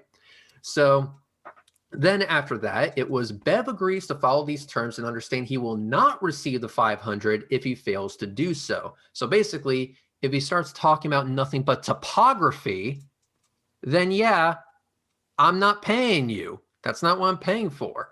I need something more than that. Present evidence for the flat earth. You're clearly a flat earther. And if you don't know what that means, go talk to Nathan Thompson. I'm pretty sure he's more than happy to explain it to you. Nathan Thompson has been and talked to us. We helped him out that time that Fight the Flat Earth was calling the police on him. We warned Nathan Thompson that the police were coming after him, and they did. That was because Fight the Flat Earth was doing it live and bragging about doing it, calling the police. He was getting all of his friends as well to also call the police on Nathan Thompson. In America, across a different country, Fight the Flat Earth was doing that. And he bragged about doing it too. So that's when we talked to Nathan Thompson. Never talked to him since. Never seen him since then. Just a word of warning to a guy once we noticed some shitty behaviour going on from a certain group of people towards an other group of people. Namely, the Flat Earthers. These guys, McToon and Red's Rhetoric, are obsessed with a group of people. They even want to pay people to dress up as these people they're obsessed with. They want people to adopt a position that these people that they're obsessed with have. And he expressed explicitly that he wanted you to play role of a dummy, to beat, just that horse to beat. And he was paying, was tending to pay you $500 for playing a dummy for him. Which in the end is what he's doing right now, right? There's no different in the debate except he's getting to do it over on McToon's. Similar sort of thing. I mean, he's still getting what he wants, to be able to talk shit about people. He gets to talk shit about a lot of different people, if you don't imagine. Bev, has been added to this list of people that people talk shit about. I mean, they've always been talking about us, but thanks to Red's Rhetoric coming back, now Red's Rhetoric's talking shit about us. Interesting. Actually, Bev knows what it means. Of course he does. He's just a lying piece of shit. So, all right, you'll keep going. I have his tweets ready to go when you're ready. When you're ready. Perfect. So, I want to get to those tweets once I get into the actual call that we had, because that hilarious. 7. If Bev follows these terms, he is guaranteed $500 no matter the outcome of the debate. This is the flat earth version of Pascal's wager. He can't lose. Well, I mean, yeah, you know what I mean. So either way. Is he trying to relate that to Pascal's wager? What was that laugh about? It's because he's nervous, because he's just related Pascal's wager to him offering money. It was like Beavis and Butthead or something. It was really strange. That was the gamma laugh. Definitely. Or maybe he's just comparing himself to God. Maybe. Yeah, I think so. Yeah. Megalomaniac. One step too far, Reds. But nice one. Well done. Probably get past. Can I? Sorry, I also wanted to point out that when you listen, okay, so we're basically critiquing them at the moment. Yeah. Listen to the way we do it, and pay attention to the way that they're critiquing, something. Yeah. Yeah. Okay. And just notice the difference. Okay. They're about to go over us now, I think. Comes into this debate, does a shit job of it, because let's face it, he would have to be defending the flat earth here. Yeah. And there is no evidence for the flat earth at all. But allow for all that. He would still get $500 at the end. Hang on, Bev. He said earlier on that it wasn't to decide anything.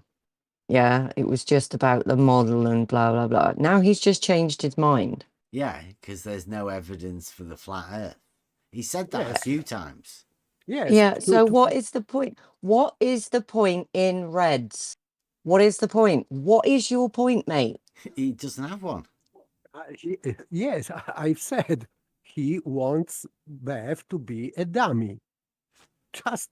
Just that, because the flat earth position in that kind of debate is undefendable. That's why he needs a dummy. And he's paying $500 to play dummy for him. Yeah. But he can't. He picked the wrong dummy, because he'd fucking lose. He can't go into the debate. He thinks that there is no evidence for a flat earth, right? Whether there is or there isn't. I'm absolutely certain that Red's Rhetoric has no argument for the globe. Mm-hmm. Could we just look at, there's a comment on screen right now that I want to bring up. I love the idea of making broke flirts beg for money. Oh, yeah. What does that tell you Repo about Sandman. that person's mentality? Yeah. You wouldn't want them to be in charge of anything, ever. So he is just, he wants someone to be humiliated. He wants flirts to be humiliated. He and likes the this is- idea of Reds yes. putting $500 up. Then he can imagine that people are begging for that money. Not the fact that Reds has put it up there as some sort of a ridiculous statement, right? To be able to attach money to it. See how many other people he offers the $500 to. If anybody out there knows of anybody else that's been offered money or even given money to debate any of the guys on the Globe side, come in and let us know your experience of the debate also. I'll give him $500 if he debates me, but he has to wear a dress. We'll debate the ISS. He might already. But he be has to doing wear that, a you never dress. know. Why he didn't pick up more guy? Mm-hmm. For Or example, Arwen. Nathan Oakley. Any of them. Like, thank you for your time. You completely bombed that debate. I'm sure you embarrassed a whole bunch of people, but here's your 500 now. Thanks for the good times and the laughs and shit. So that's the $500 challenge to Bev. And then I just he want to responded to fling that 500 quid at where would you- someone for entertainment. Oh my God. I don't know, go to a boxing match or something, mate. Like Why are you wasting your strip money? bar, and he's sort of Or throwing yeah. money at pretend Yeah. flirts. He's saying, "You be a flirt, I'll throw money Dance at you." for me, bitch. Yeah.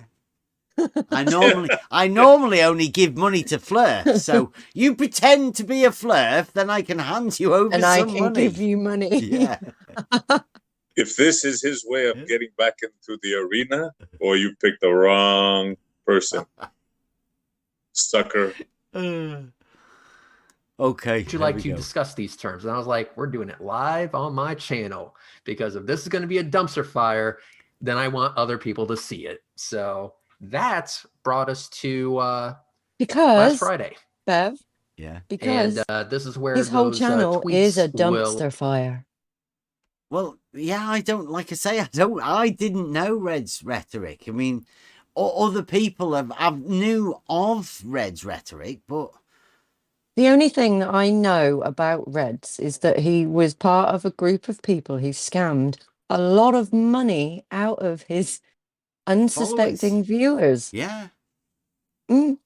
his people he played upon with fictitious things in order to get money out of them.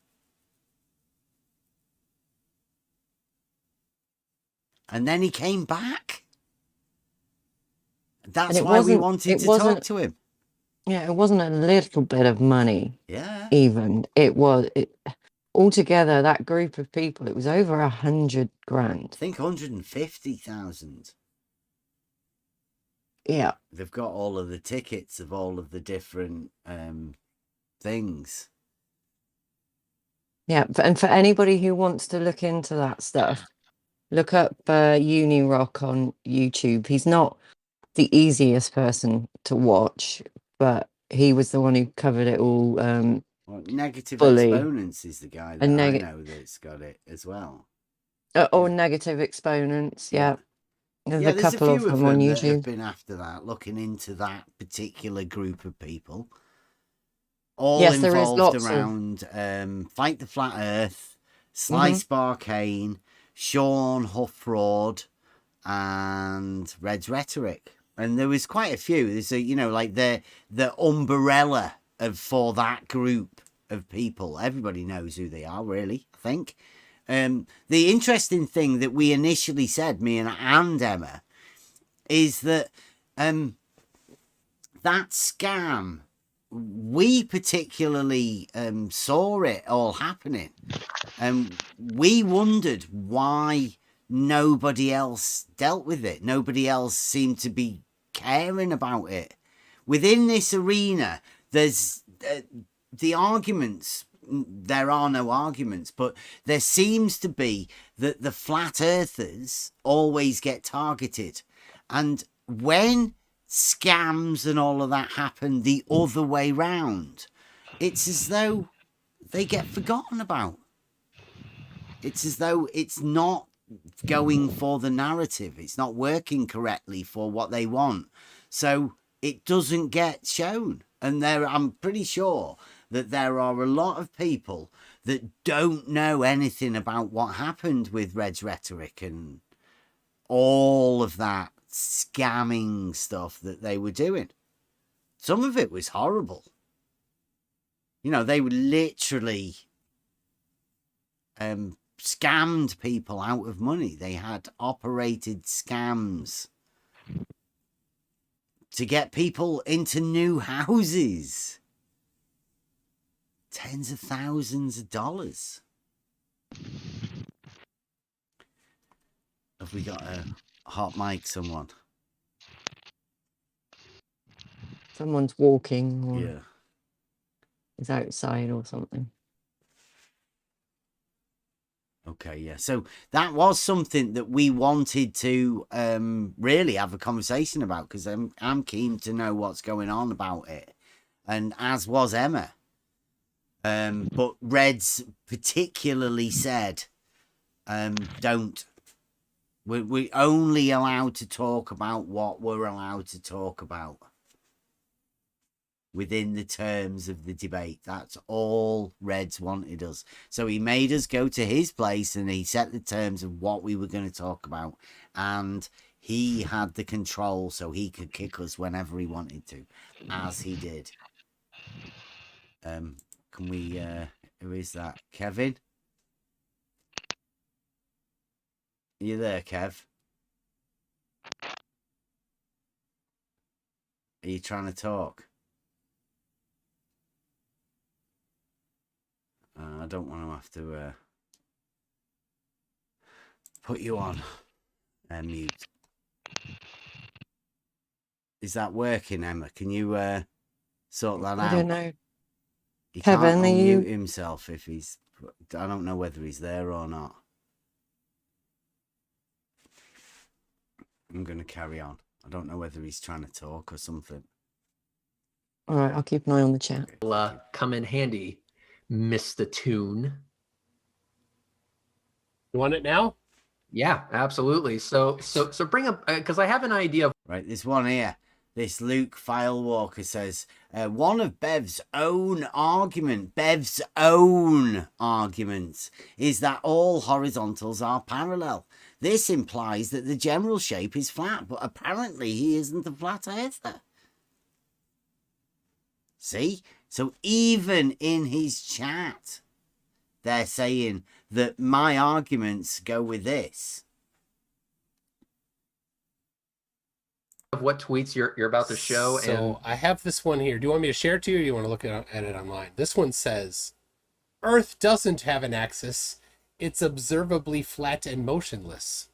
yes, he also had another one after that with his conclusion in the tweet.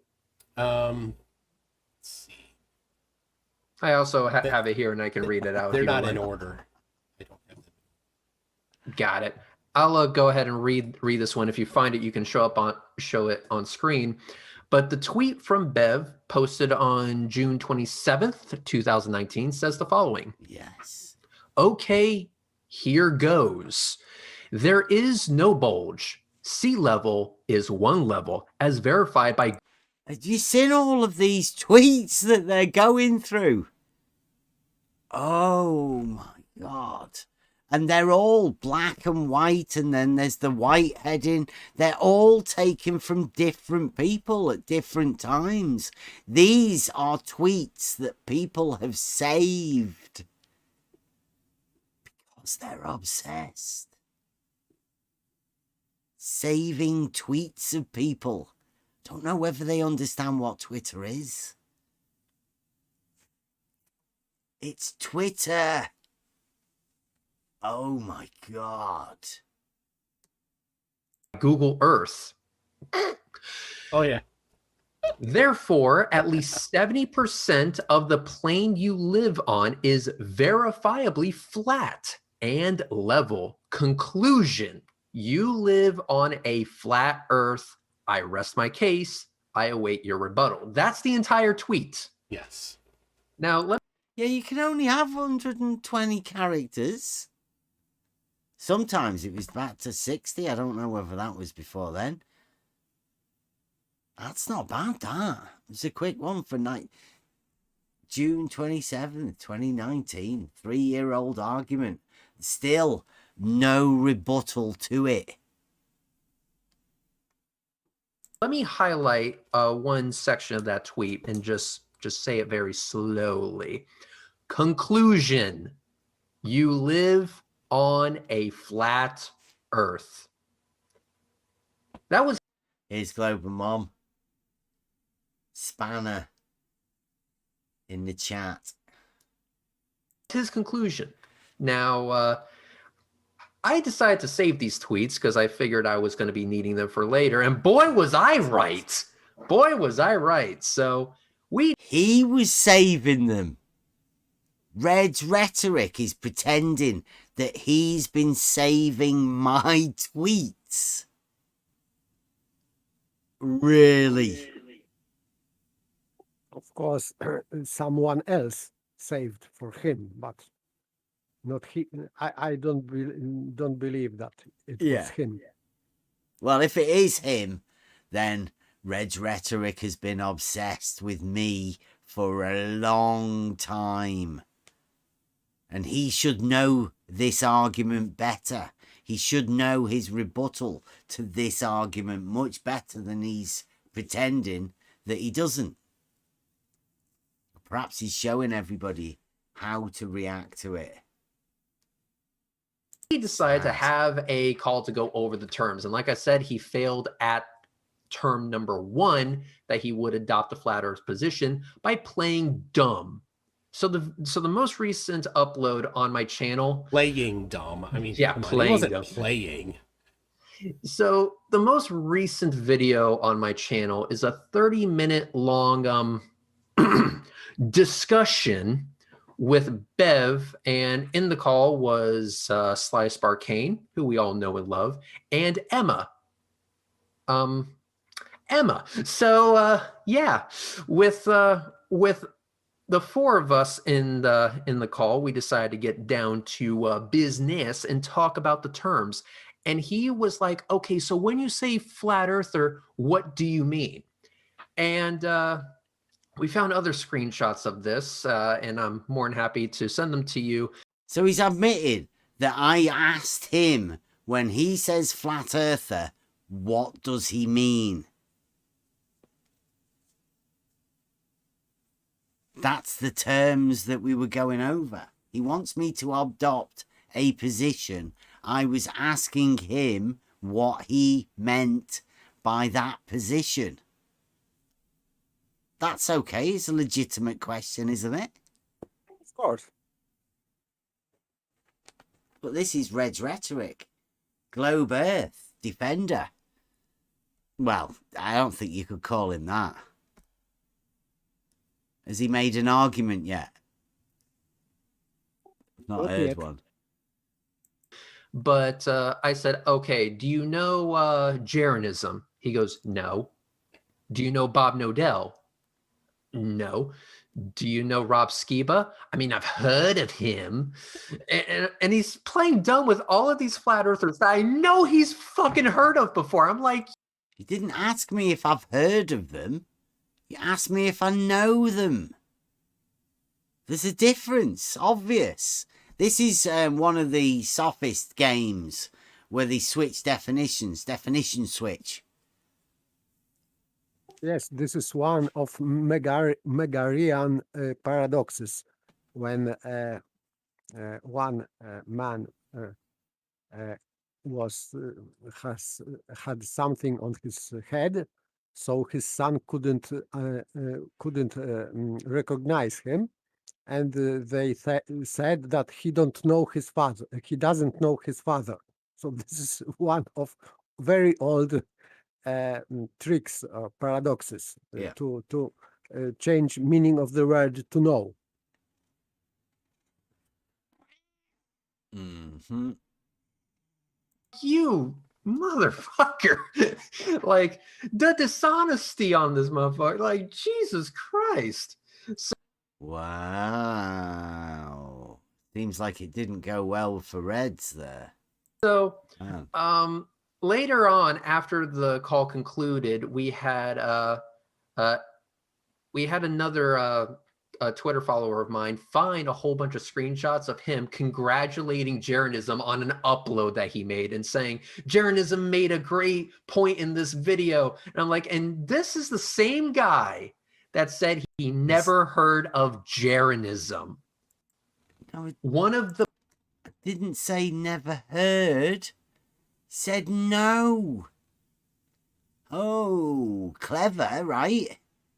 Change. Yes. Do you know Jeranism? No. Oh, what do you mean you've never heard of Jeranism? Of course you've heard of...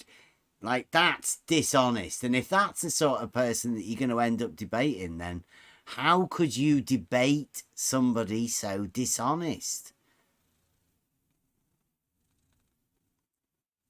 Disgusting. Globe Earth tactics. Could you imagine trying to debate somebody like that? No. Yeah. So this is this kind of people. Yeah.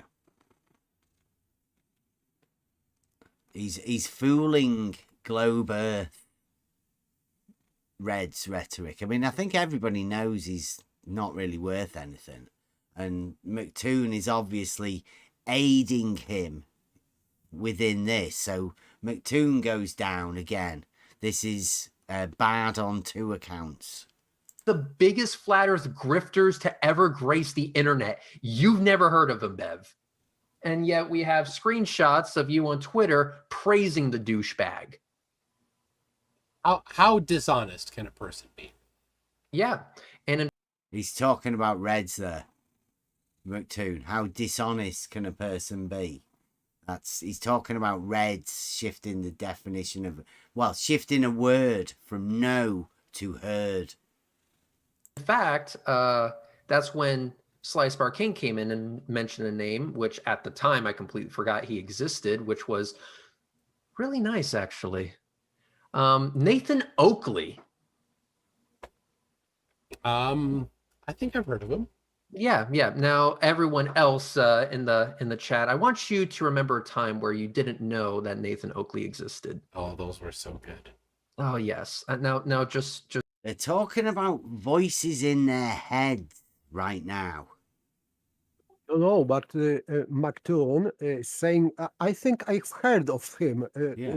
Nathan Oakley, and he went to Nathan Oakley's live show to make rumpus there, and they did for some reason some time ago, and now he's saying that he heard of him. Yeah.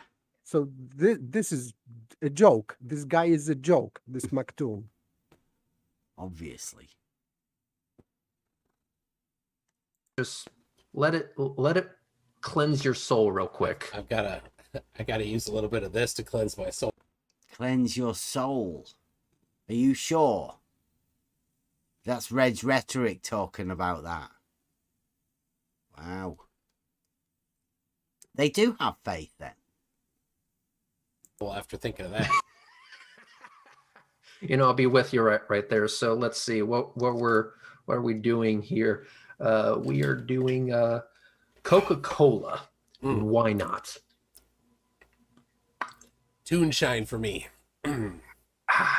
Stringer News 1 has got in the chat, I'm dating a first grader.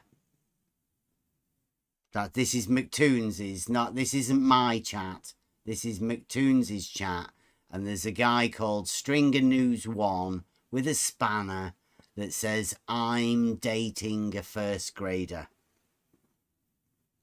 I mean, put that with the McToon pretending role-playing 12 and 13-year-olds with his guests. Good stuff.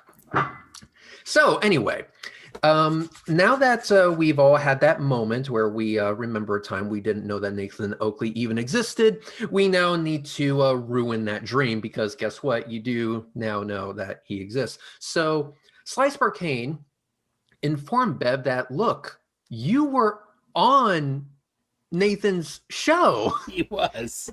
You were agreeing. I've been on McToons's show. I've been on Flat Earth, Fight the Flat Earthers show. I've been on Gem Panda's show. I've been all over the place. So I don't know what he's saying here. Talk to a lot of people. Agreeing with the son of a bitch. So clearly you know him. And he Did he say agreeing with the son of a bitch? He should have. He's not heard all of the conversations that we've had, obviously. he's a flat earther, so adopt the same position that he adopts. And so at that point, Bev had to think very, very quickly. So he was sweating, trying to figure out a way out of this.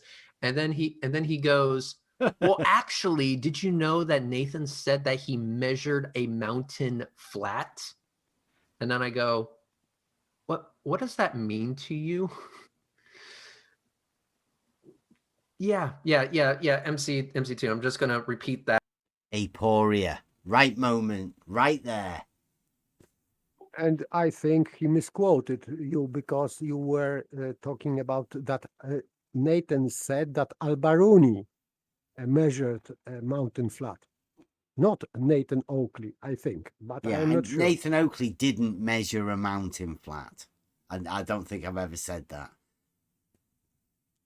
I think I said it initially that Nathan Oakley has said, because he said he wants me to adopt the position of Nathan Oakley. And I said, well, Nathan Oakley has said that somebody measured a mountain flat. I'm not going to hold that position. It's fucking ridiculous. So I was just letting Red's Rhetoric know that just because other people have positions, I'm not going to hold their positions. I don't hold their positions. That just in case you tuned out. There's a disconnect, like a short circuit in my brain with that series of words you did. So I'm sure I heard it wrong. Say it again the right way. Yes, in the actual on that video, the most recent upload on my channel, you will hear Bev say that Nathan once measured a mountain flat. He measured it mountain. sounded the same.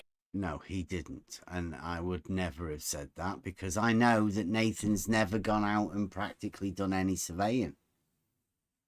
Not at all. Same as last time. Yes. Measured a mountain flat. Right. And he's doing this to try and paint this picture that, oh, yes, I do know Nathan, and yes, I have agreed with him in the past, and, you know, I was totally on his show or his channel or whatever, but, you know, he makes this one statement, and therefore, I'm going to say that I don't know what the fuck he means when he says that he's a flat earther. No. Purposely, I said that because just to let people know that, one, I'm not going to defend or stand up or hold the position of every flat earther and every stupid argument that Red's Rhetoric decided he wanted to bring up. Because believe me, they have said some stupid shit. There are people within this arena, believe it or not, that are fake flat earthers, that are put in a position to say stupid shit, just so the globe have a position to argue against. Yes, controlled opposition.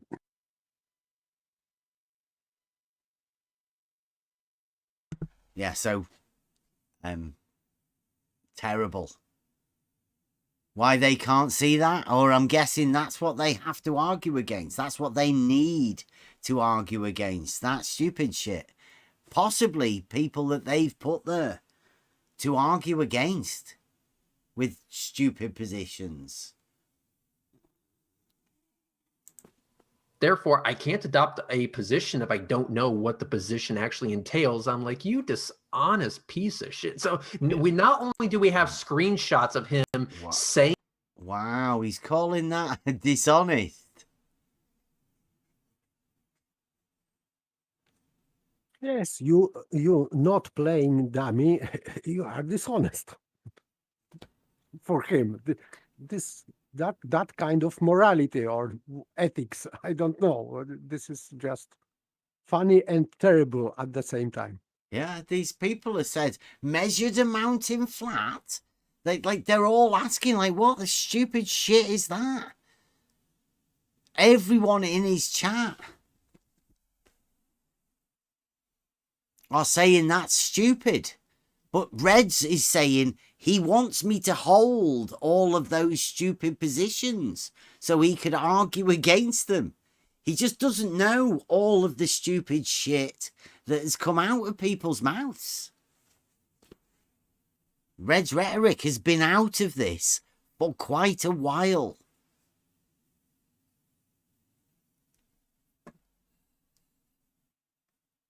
that the earth is flat, being a flat earther, but we have an acknowledgement from Bev and confirmation from Sly that he was on Nathan Oakley's show talking flat earth, and then later on Talking flat earth. What does it mean? What the fuck's that? he brings up this one, I'm sure it's a misquoted statement. I don't want to give Nathan, the benefit of the doubt here, but I doubt Nathan said something like that. And if he did, there's some context missing there. About measuring the mountain flat? Yeah, about measuring a mountain flat. Yeah. So Bev is doing everything in his power to at least give off the impression that the idea of someone being a flat earther is just alien to him. Like, he doesn't know what it means to be a flat earther, even though he was trying. Yeah, I've never known what it means to be a flat earther. I've been asking people that forever, and everybody has either no answer or they're different. Everybody's different. It's a misnomer that people make up of their own. And that's indicative of where we're at the minute. People that don't even know what they're doing. They don't even know what their argument is. It's pretty sad. he is one. Pretend that he didn't know what flat earth even meant. Mm-hmm. And in fact, if you look at his one of his old pictures that he posted on Twitter, on that fucking level that I guess is, he considers it his king staff or whatever, one of the stickers that was on it is Earth is flat. Yeah, I don't have that one. I've got trigger stickers. I had them right at the beginning. I got a pack of stickers with the Earth is flat from a guy in Scotland. I think I should put his thing up. He does good packs of stickers. You want stickers for all sorts of different things. This guy sends a pack of all sorts of different stickers. We've later since got our own try thinking on the level. We've got some Emma UK on the level stickers been made. They're just stickers.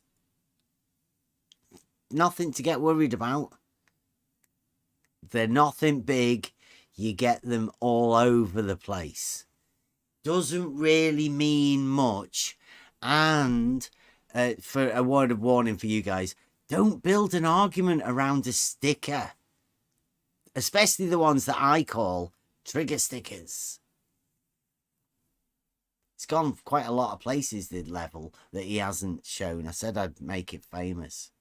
One. It's been quite Yeah, Or he has like a flat Earth or something. He has a big level.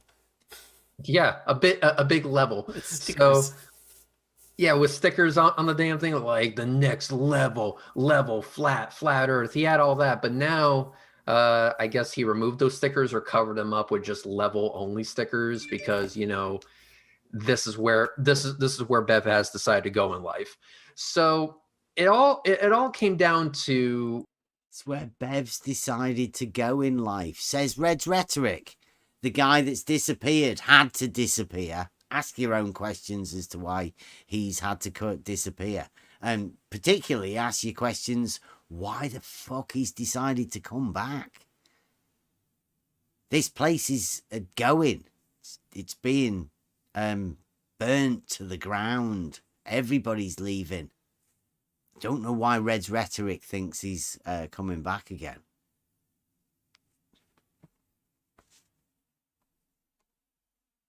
He's the one telling me what I'm doing with my life. Bev basically saying, well, hey, listen, you obviously want to debate a flat earther, so why don't you debate Nathan? Or you can just have Slice of Arcane pretend to be a flat earther, and that will solve all your problems. And I go, oh, really? So yeah, it wasn't me, actually. That was Emma that suggested that. Don't give it all to me, Reds. That was my moderator's idea. Save himself 500 quid. Or give it to somebody of one of the people that he does actually want to debate. So instead of just being honest with the fact that you are a flat earther, adopting the position, and yes, admittedly, setting yourself up to fucking bomb the thing, but at least walk away with $500, you're deciding to say no to all that and the $500, most importantly, so that you can keep up this bullshit story you're trying to sell, that you don't know what it means to be a flat earther, that you don't know flat earth at all, that you never said that you ever were a flat earther, even though that's clearly bullshit. So yeah, he decided to forfeit the 500, continue to spew nonsense on Twitter, and go right back to spamming his Discord and being on it for 5 hours a day. But I'm on it for a lot longer than 5 hours a day. It's not my Discord. There are some amazing people on here that are well worth talking to. That's why I'm here. Anybody can come. It's an open place. He says I'm spamming it. I'm just promoting the conversations. We all learn from the conversations that we have. I'm hoping at some point to have a genuine conversation with someone. The people that come that are genuine tend to stick around. The other people that come don't come with genuine understanding and don't get a genuine conversation because they have their minds clouded with something. And they end up leaving upset normally. Strange. I'd just like to say, it's not my position that the Earth is flat, but for that money, I would practice my debate skills by taking up the other side. Actually, you bring up something. You just jogged my memory there. I actually gave him advice like, hey, listen, every Friday on Twitter, if you it only works through mobile, which I think is a crappy system, but whatever. I've been going into a flat earth discussion room every Friday, And there are legit flat earthers in there. Been having conversations. So he's saying that he goes into these flat earth things and there are genuine flat earthers in there. So does he think he's a flat earther because he's going in there? Is that what he's saying? He likes to hang around flat earthers. Red's Rhetoric. He sounds like an angry man. I can't imagine why hanging around flat earthers, the thing he's obsessed with, would be good for him. Somebody should advise him to not do the things that make him angry and upset. I don't know why he needs to offer someone who's not a flat earth at 500 quid to do a debate if he's got all of those actual flat earthers to speak to. Yeah. Yeah, what's going on there? Very fucking weird behaviour from these people. Very strange. With them, and unlike most flat earthers I've spoken to, they're actually respectful and they actually know how to hold down a room. So I have to give props. They're really, really good with how they handle the room. They give people a chance to speak and they don't allow interruptions and that kind of thing. So good on them. I gave... There's one here, D. Ross, in the chat, on their chat, says, Bev definitely claims that the earth isn't flat, but says that he supports flat earthers. Why would he support people believing in a delusional fantasy that he claims isn't true? I support globe earthers too. If you've ever been and listened to the conversations we have in here, I support people being able to talk about whatever they want to talk about. And I would support anybody. But I would also warn them and say that delusional ideas and holding contradictions will never do you any good in the end. And the outcome of holding these contradictory thoughts and ideas is madness if you continue to hold them and not address the issues that are obviously there.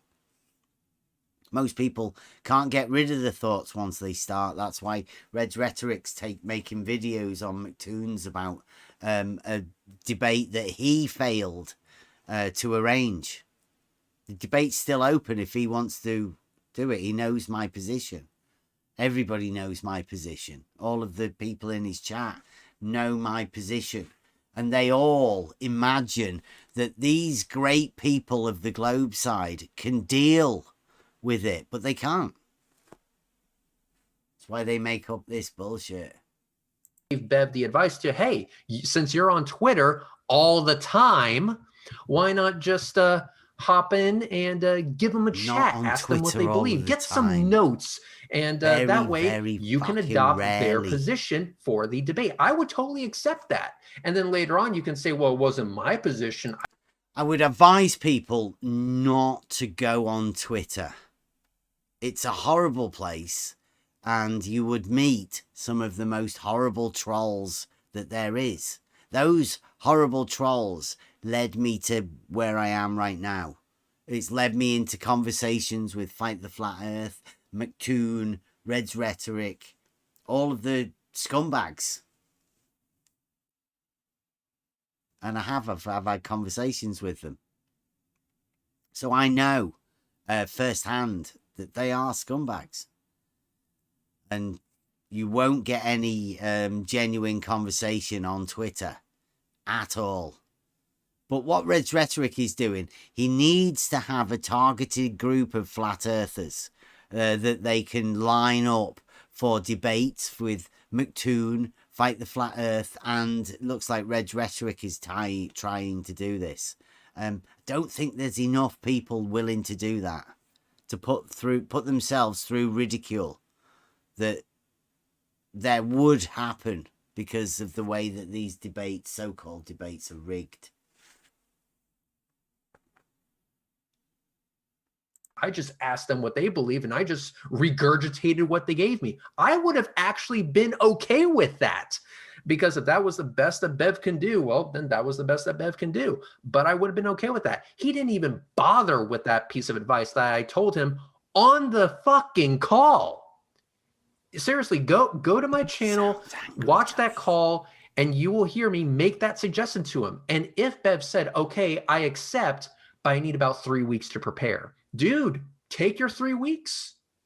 Do it. Practice. I want you to be on your fucking A game when you go into this debate. I want a challenge. You want a challenge? Take on the Is debate. he kidding? Yeah. Take on the debate. Level is a straight line on a horizontal plane, and all horizontals are parallel. Take that one on. Challenge yourself. Come in right Reds. now. I'll debate you ISS. I'll drink a few beers too. And I'll stand on one leg. Is this guy serious? Yeah, he won't come in here. It'd have to He be thinks set that up you on need his... 3 weeks to debate him? Well, no. What he means is I have 3 weeks to research all of the points that he thinks that I might need to research about Nathan Oakley, Jaren, and Bob. My God, that's even But worse. he wouldn't tell me what positions he wanted to argue against. I would have to research everything about them. This is like a comedy show. Yeah. For real. Prove to me that the earth is flat. Show people that I have nothing against your argumentation. But instead, he decided to not do any of that. Relinquish the $500, which pretty much to me is him admitting that he can't argue for the flat earth worth of shit, and that he is stuck in a loop of trying to define flat earth into existence. That's the next thing I want to get into. Defining flat earth into existence. Wow. It's a misnomer, for fuck's sake. How can they be so twisted in their imaginings that they're the ones that have a definition, or they can't even state their own definition? So He must have been thinking about this and festering for 4 years. Imagine all the hatred he has in him. Wow. he's definitely done a weekend of thinking about all of this. You can hear the anger in his voice. Oh, yeah. But Toon, what do you think of that? What do you think of that? That I gave him this opportunity, all the time in the world to prepare. I would want him to prepare, obviously, give me a challenge. And he's like, nah, you should just talk to Nathan. Oh, boy. Yeah, offer me that. I'll do it. So he wanted to debate Nathan. Why not debate Nathan? He wanted to debate Bob. Debate Bob. So sad. So sad. So, all right. There's a YouTube in chat, but this one isn't as toxic as the other one. It must be a different one. Interesting. Also, Flat Out was in the chat briefly. I don't know if he's still around. The most intelligent of all flat earthers, who does all his own experimentalizations at the Flat Earth Community University. The dean of students there. Please tell me that's not an actual thing. You're going to need to go watch all of his videos. Just Flat Out. There it is. I hope you're all keeping it flat. He says he's still here.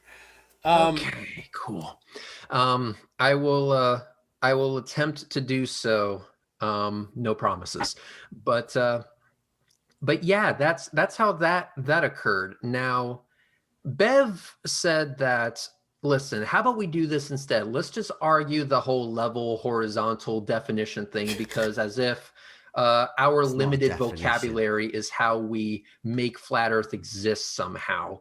And I know what he's trying to do. Now, what he's trying to do and what he attempted to do in the call was change the terms, especially number one, which was you will adopt the flat earth position. He goes, no, I'll adopt that all horizontals are parallel and that kind of shit. And I'm like, dude, I'm not going to argue which would definitions. make the earth flat.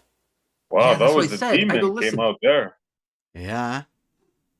The gremlin. Yeah, it's these things that they the facts that they have to say, because McToon has just said which would make the earth flat. So Yes, he's so- sort of telling him that, yeah, that's a flat earth position. So why he rejected it? So for him, it should be legit argument for flat Earth, and he would agree. He should agree. Yeah. No Listen- point to argue with you about the model. Yeah, listen to it again. Funny, hang on. Funny though. As I said earlier in the show, I've never heard it in any of the flat Earth channels. Not Jaron, not Nathan, not Bob Nodell. I have never heard anyone say level is horizontal till I got here. So Yes, how is that? How is that, Mactoon? How is it possible that is a flat Earth representation? If no one from the flat Earth that I've ever heard has said that. I can answer for McToon. He thought maybe for the first time in his life, and he acknowledged implication of that statement. False, but still, you can implicate that the Earth is flat if you have your own definition of flat Earth. Mm-hmm. But still, it is funny for me because they have no argument against Beth's position here, because they should accept that. Okay, this is good. This is good argument for flat Earth. Let's take it. But no, everything but this. Only this is not good, because it is too good for them and they cannot argue.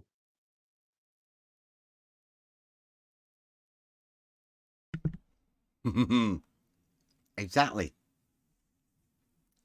So let's see where he goes. This is half an hour that Red's Rhetoric has sort of been crying to McToon about this, and now he's about to tell him that, yeah, Bev's position is actually what we call a flat earth position, but they've made it up. These guys that we're talking to have called this a flat earth position. It's not. It's an argument from reality. Bev, Mm-hmm. have a look in the live chat. Essie's been issued a Oh, there you go, SC. You have been listening. All right. Mm. Let's do it. Discuss terms. He has to wear a dress. Huh? Don't forget that one. It's your terms. Where are you going to go and meet? No doubt you'll have to go and meet McToon. McToon. I don't want to know nothing about McToon. We can do the debate in Geos if you want. You have to wear a dress, and I will give you $500. Yes. Let's do it. Let's get it on.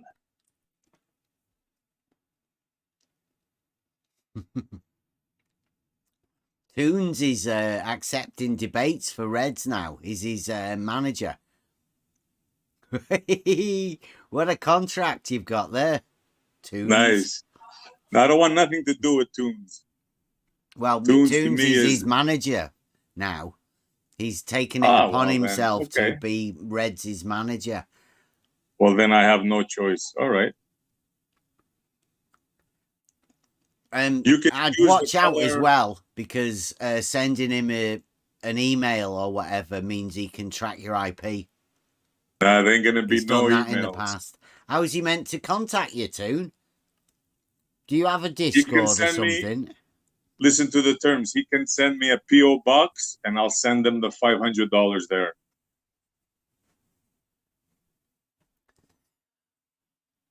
McToon will Certified let check. us know where you'd need to contact him. Yeah, certified check. Now he can choose the color of the dress. That's up to him. Reds will never show his face. He'll never show you. He'll never put a camera on. Yeah. Or he can come right here, right now, and we'll debate the Never ISS. happen. Right now. That'll never happen. He'll need a few weeks to prepare because he'll want to be at the top of his condition, right? In order to face SE. SE needs a challenge, so Reds would have to obviously prepare for a few weeks so he knows everything that he's talking about. What he's trying to do, Oh yeah, what this he is going to be what he good. attempted to do in the call was change the terms, especially number one, which was you will adopt the flat earth position. He goes, no, I'll adopt that. All horizontals are parallel. Listen. And that kind of shit. And I'm like, Dude, dude, I'm not going to argue which would definitions. make the earth flat. Yeah, that's what I said. I go, listen, you're obviously Oh, so all horizontals are parallel would make the earth flat? Toons, what do you reckon to that? For him, I think yes. So this would be acceptable. Yeah. So why he rejected? Why he rejected them? Well, listen to what Red says. trying to reach a conclusion.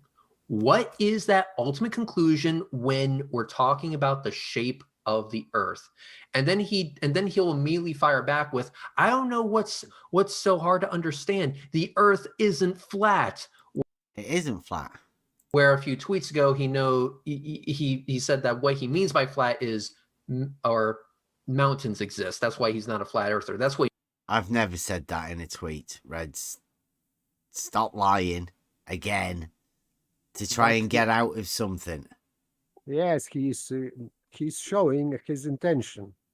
He for Globers, that would be they think that flat earthers or not Globers should think that this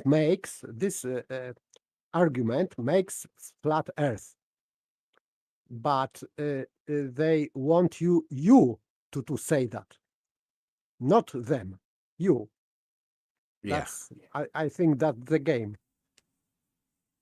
Say it's a flat earth, but it's not. It's not. It's involved in the proof that it's not flat. So, yeah, it's definitely not a flat earth proof, unfortunately. he means by that whole thing. I mean, right on the screen right now, dishonest tactic. June of 2019, right there, he said it. Mm-hmm. Right, I'm just looping through these. 2019. Yeah, he says it multiple times. He's like, over and over. The earth isn't flat. There's mountains. There's change in elevation. Therefore, the earth can't be flat. I'm like, flat earthers don't say that mountains don't exist. What you have to remember at that time, I had a guy called Fight the Flat Earth going around Twitter telling everybody that because I was a flat earther, because I said that level was horizontal, I was a flat earther. And because I was a flat earther, I was therefore a child abuser. That's what he said publicly. So I was out saying it's not flat, obviously. How can you say to somebody who says it's not flat, how can you call them that name? How can you say that publicly about people? They're not seeing all the rest of the tweets that go around this. And the reason I'm saying it's not flat.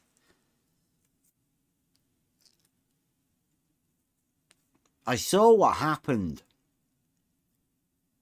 initially When I make an argument in favor of flat Earth, just a literal, logical argument, make it up, give it to people, then people get the wrong impression and start calling you horrible names.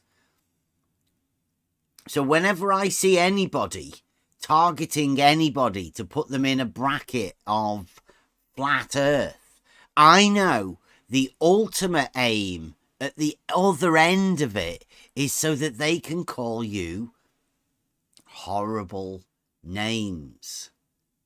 Literally, there's an extension from once they put you in one bracket, that keeps narrowing down, and that means that they have the right to call you anything they want. Literally, call for your death is what they would do on the back of this initial labeling that people want to accept for their own accord. And I'm not doing that because it's a ridiculous position. Most people know that. But Yes, that's where these come from. Well, that's why, for example, Brenda was coming here, and his welcome statement was hi bumpies or whatever, because he thinks that he has a right to do that, because they are people that are not globers, therefore they are flat earthers. We have right to call names. That's simple. So that's and the kind progression of of the name calling, right? yes, progression, of course, yes. And all because you don't go with the dogma that they've accepted. The received opinion, you are not accepting it. Mainly reserving judgment is not acceptable to this group of people. And they are a lot smaller than you imagine. And without an argument, obviously.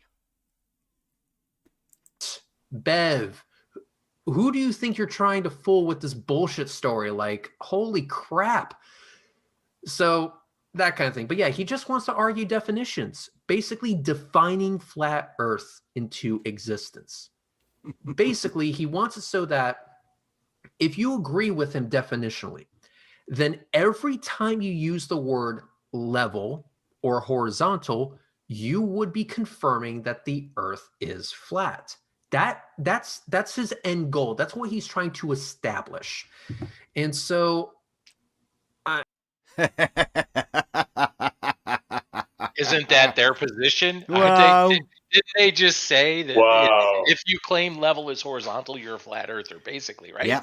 That's what they're claiming. That's it, So yeah. anyone that uses the term level, or that anybody you would ask out in the street, hey, you see the horizon over there? If you're on a beach, see the horizon? Is that horizontal? And they said yes, because everybody's going to say yes. What? They're all flat earthers? That's they think what you this guy is saying. confirm flat Earth, yeah. Yeah. Uh-huh. Even though we say it's definitely not flat. Now, who's the one that's model afflicted here? Right? Who's the one that can't see straight? All because you won't take the doxa. Mm-hmm. You won't do it. You are reserving judgment. Again, for those that have been listening, epochi. Yeah. Greek word. Epochi. Epochi. Yeah. Yeah. You got it. No K in there. No K at the end. Epochi. H. Just use an H. H. Yeah. Epochi. Yeah, you're reserving judgment because you can't know. You can't know. You can be told. You can be told anything. In fact, somebody was in the live chat on the Discord a little earlier stating that concentric circles are parallel lines. WS. Yeah. Welcome, WS. Anytime you want to come back.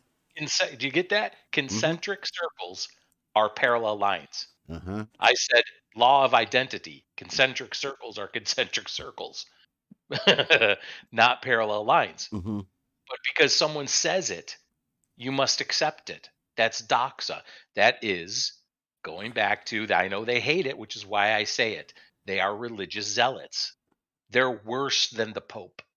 If you think it's bad. How about right? the guy Kevin They're was worse. telling me the other day? Level is a circle. Yeah. Level is a circle. Same thing. Yeah. Yeah. But you must accept it, or you shall be excommunicated. And what Bev said is how far off is it before they boil you in oil, before they throw you in with the lions? How long is it? How long of a trip is it from here to there? Just because you say, I can't know.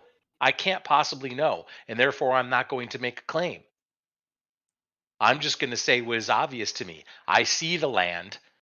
The land to me, when you say earth, it means land. I know you mean it to be something else because you give it a deity. You give it a capital letter, E, just like I give mine a capital letter, G, God. But that still makes it your deity. Give it a capital if you want. No one's going to, like Bev says, come on in here. If you're a flat earther, great. If you're a globe earther, great. But understand, we are not. We don't have that deity. You want to believe in that, and it is believe, because you cannot know. McToon just sent me a DM. Little update here. I am on Discord. So I replied, send me a picture of the dress. Then he replies, the debate is about the shape of the earth. We will have a live stream where terms are discussed. So he wants to do How the is the same sideshow. ISS to do with the like what? I know. There you go. Wow, Chickened how out quickly of that his changed. own backyard, the ISS. His They're baby. obsessed. They're obsessed, man. They're obsessed with the shape of the earth. Yeah, it's their When deity. did I say the shape of the earth once? You never said it. You said ISS several times. Yeah, he's obsessed And with the it said shape of the level is earth. horizontal. Yeah, that's why I said I'll keep saying it. They may not like it. It is their god. Mm-hmm. It's their deity. And I want a picture of the dress before anything happens. That's my terms. And I'm not joking. Serious. Just like he wants him to adopt a position, I want him to wear a dress.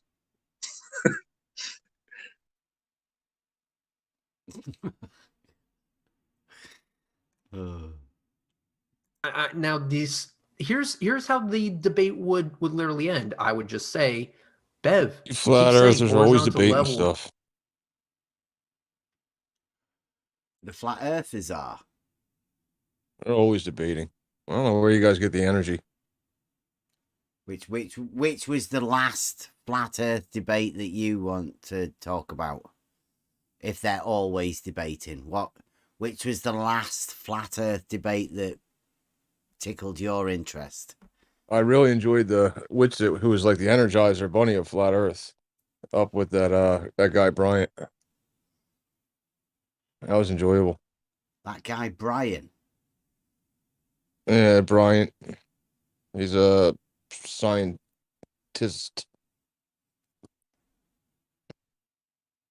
Yeah, I can share it for you if you want. Scientist. You want the deets?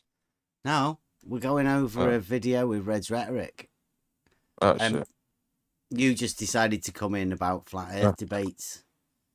My bad. Wait, if I hit, is it not make noise if I don't hit watch the stream? Let me see. Are you listening into it or not? No, oh, now I am. Go ahead. Okay. Shit like this. Here's the solution to your problem. Context.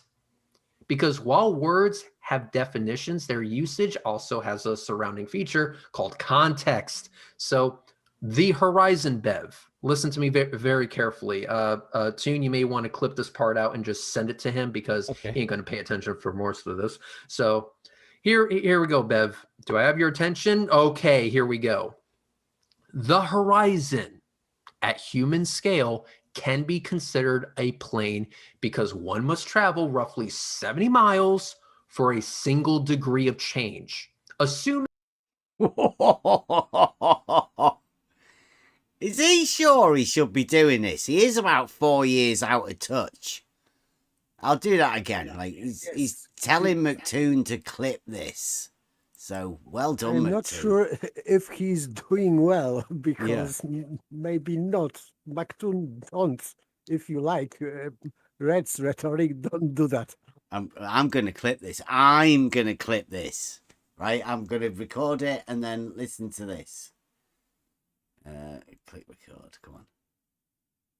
Boom, boom. You recording? Come on. There we go. Start recording. Solution to your problem: context. Because while words have definitions, their usage also has a surrounding feature called context. So the horizon, Bev, listen to me very, very carefully. Toon, you may want to clip this part out and just send it to him because he ain't going to pay attention for most of this. So here we go, Bev. Do I have your attention? Okay, here we go. The horizon at human scale can be considered a plane because one must travel roughly 70 miles for a single degree of change. Assuming a 120 degree field of view, we would see roughly 5 miles of the horizon from left to right. That's equivalent to 0.07 degrees. It's not noticeable. So even though we know, like in the grand scheme of things, that there is a slight curve to the horizon, it's so subtle that we can call it a plane without doing any damage to our epistemology. Get it, Bev? Context matters. We know in the grand scale of the earth that yes, it is round. But because it is so slight, if you're on the beach just looking at the horizon, we can call it a plane. We can call it, a horizon, horizontal. We can use these words without doing any damage to the fact that we know for a fact that the earth is round. Bev, your attempt to define flat earth into existence is pathetic. And what's even more pathetic is how you pretend to not be a flat earther by bringing up the fact that mountains exist. Like, why? Why go through all these mental gymnastics and spinning this story that no one is buying? Oh, and another thing, Bev, do me a favor. Stop spamming your Discord. I'm never going to go into that fucking thing. No one is. I was kicked off. What did you do for the privilege of getting kicked off? Oh, well, I did what Bev did. I mentioned, so Bev in his own live stream put I won't mention his name here, but he did it in his own live stream, put the receipt from the auto level that he purchased. It had his full name on it. So he doxed himself. Anyway, on that Discord server, I mentioned the name on that receipt. Got kicked off the server. Makes sense. Another thing that's been happening is that Bev has been blocking every single person on Twitter who's been, one, calling him out for being a spammy little douchebag, because I'm telling you that seeing that Discord link every single tweet, having the same hashtags shoved down your throat. I mean, that dude is trying to market that thing so hard. It's like he's getting paid for it, but it's Emma's server, right? I mean, supposedly. So we say, hey, you keep spamming that link to your Discord that isn't your Discord, but is still your Discord. We still don't know. But come and ask. He keeps spamming that as if it's doing anything. He keeps denying that he's a flat earther as if that helps his case in any way, shape, or form. And when you peel back the fluff and realize, or just fail to forget the fact that he is a flat earther, you then find out that he's trying to dishonestly define flat earth into existence. by you using these words, you acknowledge flat Earth being a thing. But here's the thing. Reality doesn't work like that. Reality doesn't need to conform itself to our definitions. Reality honestly, reality doesn't give a damn what you think. So the best thing that we can do is construct models that best make predictions within that reality. That's the type of evidence I would bring to the table. That's the type of evidence I brought to the table when I was debating Jeranism 4 years ago. What I believe happened, and I think I may have screwed up here, is that I showed Bev that debate in response to a tweet he made where he said, "Oh, you can't debate. You have no argument for the globe." I'm like, "Oh, really? Here you go." I'm sure Jeranism thought the exact same thing before he got his ass kicked. And he probably watched that debate and realized, oh, shit, if I meet his terms, if I do this in the way that he wants me to, It'd be a massacre. It's gonna be a bloodbath, and it's not gonna be good for me. So I gotta find some way to get the hell up out of here, or try to waffle about till I can, slide out of this little situation I find myself in. And so he decided to play dumb. He decided to play dumb on my channel by pretending to not know the flat Earth position, not know any flat Earthers. Yeah, he pretended to not even know what flat Earth meant. Yeah. He pretended to not even know what flat Earth meant. Redefining flat Earth. And every time he says that the Earth isn't flat, what he actually means by that is the Earth has mountains. Therefore, it can't be flat. As if flat Earthers believe that mountains don't exist. I'm like, wow, the dishonesty. It's dripping off of him. There's so much of it. So he's and all of this in an attempt to not outright state that the Earth is flat, but to slowly and gently define it as flat. Because the ultimate consequence of all horizontals or all verticals being parallel is that the Earth is flat. That's the ultimate conclusion. But he wants you to make that conclusion after he defines it in such a way where you have no choice but to make that conclusion. It's a dishonest approach where we Oh man, this is hilarious. Listen to the ramblings of a guy. Logic has got stuck into his head. He can't get rid of it now. I'm sorry, Reds.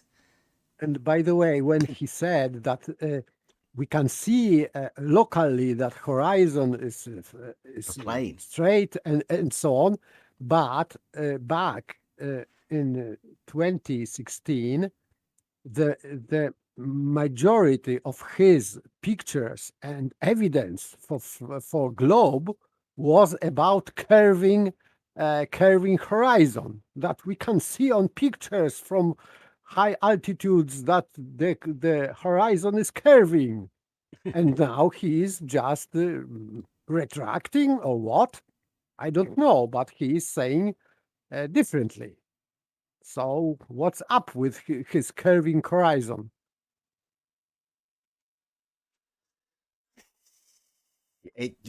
Reds is just a brain farting at the minute. He's showing his aporia. He hasn't got a clue where he's even at. He doesn't even know what his argument is.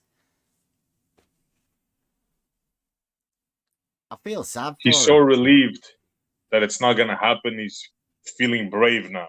No, that's what it sounds like to me. No, I think he's struggling. He can't handle it. Oh, he's definitely struggling. Yeah. There's an argument locked in his head, and he knows that the conclusions that he's come to tell him that what he imagines is a flat Earth, but he can't have that. So he has to deny his senses. This is exactly what we were going on about last night. He has to deny his senses to come up with his model. Even when every conclusion of all of the arguments that he's faced tell him one thing. His version of a flat Earth. can say screw the evidence, like, with The Lake Pontchartrain Causeway, that doesn't matter. The fact that the equatorial telescope mount, works. Ships On the azimuthal, yep. over the horizon, the fact we have two celestial poles in which the stars rotate, the fact that we can have sunlight illuminate the underside of the clouds. None of that matters because we have the dictionary. And the dictionary is more powerful than anything that you can produce with, that empirical evidence BS that you want to bring to the table. I have the dictionary, peace be upon it. The holy dictionary. That's why Red's rhetoric can't debate. Well, it's the cherry pick. Not stable. Definitions, though, too. Yeah, cherry pick definitions. And he also ignores the existence of one word entirely, which is context. Yeah. And that goes back to my previous explanation that, we can use these words, but once you understand the context in which we are using the words, there's no contradiction. We can use these words without doing any damage to our epistemology. So we know in the grand scheme of things, big scale, the scale of, I don't know, the planet, we know it's round. We've seen consequences of its curve. That's just a fact. So, but at human scale, we're little tiny little beings compared to the whole planet. And so when we look at the horizon, it can look to the naked eye, especially if you're not actively looking for it, the horizon can look flat. So we can use, horizontal or plane and that kind of thing when referring to it. But we can do that without any sort of contradiction to our position. Bev disagrees. Bev wants you to state that there is a contradiction to that position, that you cannot use those words while still being a baller. Well, guess what? If that really is the case, then we just need to come up with new words because, again, reality doesn't conform itself to your definitions, Bev. This is why this would be a stupid thing to debate. That's why I framed it in such a way where you would be forced to bring evidence, not just the dictionary piece. It isn't just the dictionary, again. He's talking about reality, but he wants you to adopt a position that is not your reality.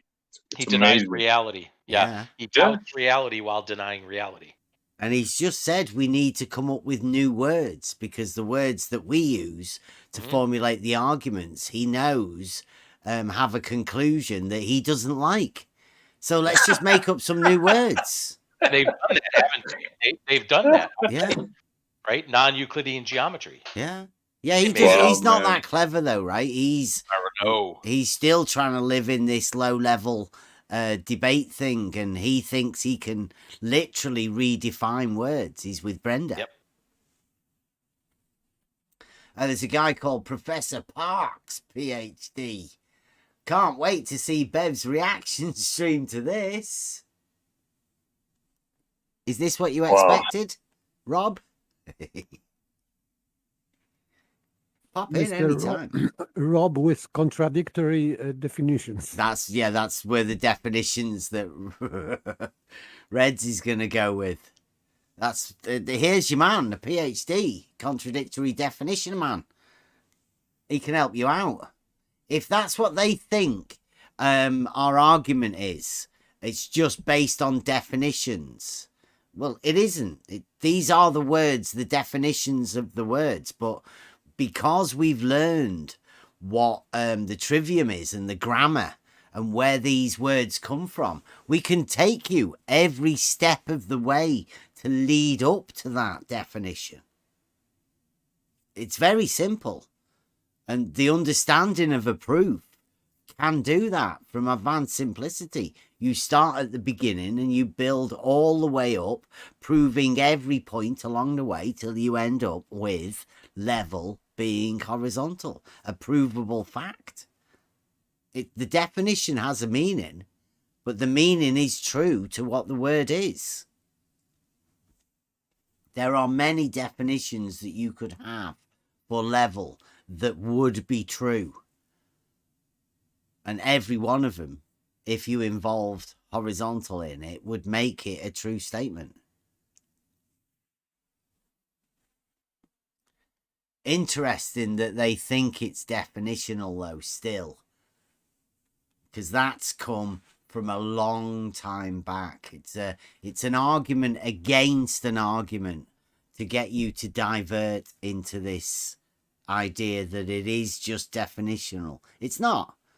There's standard proofs in reality that we can do to prove that level is a straight line on a horizontal plane.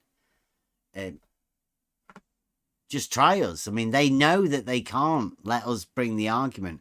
They know that they can't even let us show the Realising Euclid Tests, because that's upsetting to the globe. You'd have to end up denying geometry, which you can't within an argument form. Try us. Peace be upon it. Anytime. You have to actually bring evidence. Peace be upon it. Yes, of course, the Holy Dictionary. Have you ever noticed that when you open a dictionary, you hear the sound of angels? A chorus of angels, yes. Yes, absolutely. Until you look up the definition for Earth. at that point, you get the song Bratva by Slaughter to Prevail. So anyway, go ahead and look that up on your own time.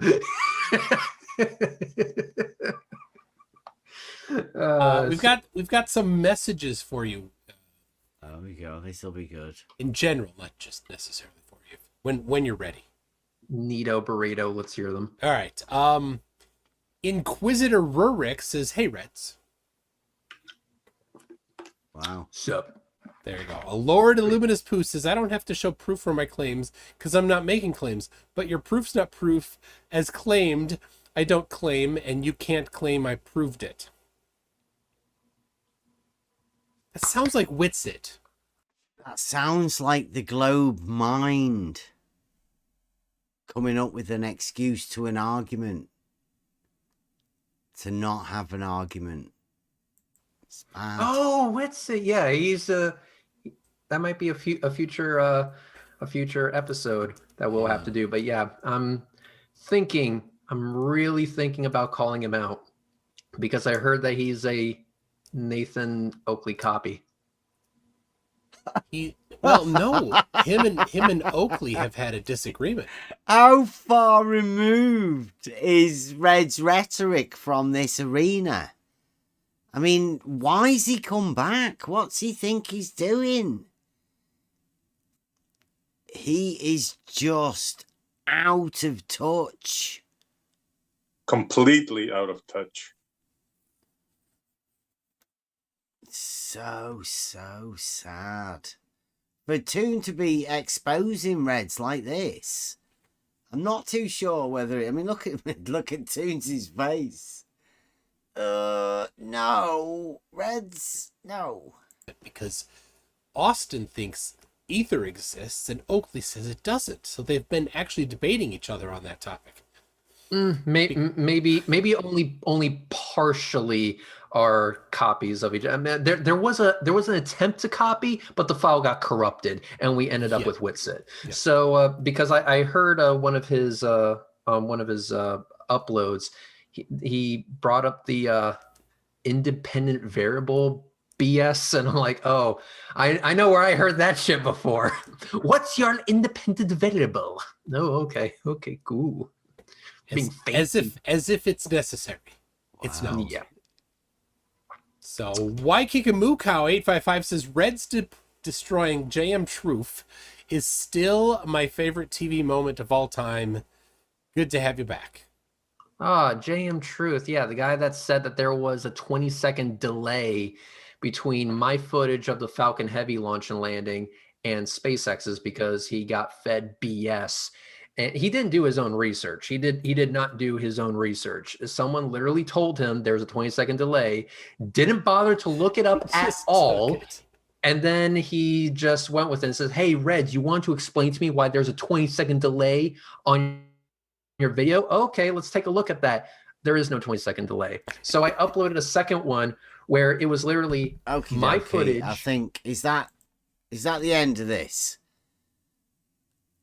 They're going into the flat earth shit. because they're obsessed with it. I think we've had enough of this, right? Everybody all right with that? If we've finished with Yeah, ridiculous, This what a bullshit. joke. yeah, we're out of flat Earth, right? Because obviously, the Earth is not flat, observably, provably not flat, and the opposition to that ridiculous position is these guys. They've got no argument themselves. They just want you to hold a ridiculous position. It's so childish. They've got nothing. It's embarrassing. So sad. And what time are we at? Right, well, it is Trivium night, and this is the reason we are here. Is what we came here for was Raven. Thank you very much. Raven's the guy that introduced us to the Trivium, and the Trivium is where we started. Now, the Trivium, when it comes down to it, Saragaki brought us the laws of identity, or the laws of communication, basic laws of logic. And the law of identity being the first one, the thing is the thing that it is, leads us to the reason these guys are having a problem at the minute. They have a model. Now, that model isn't a thing. It's a model that only exists in the mind.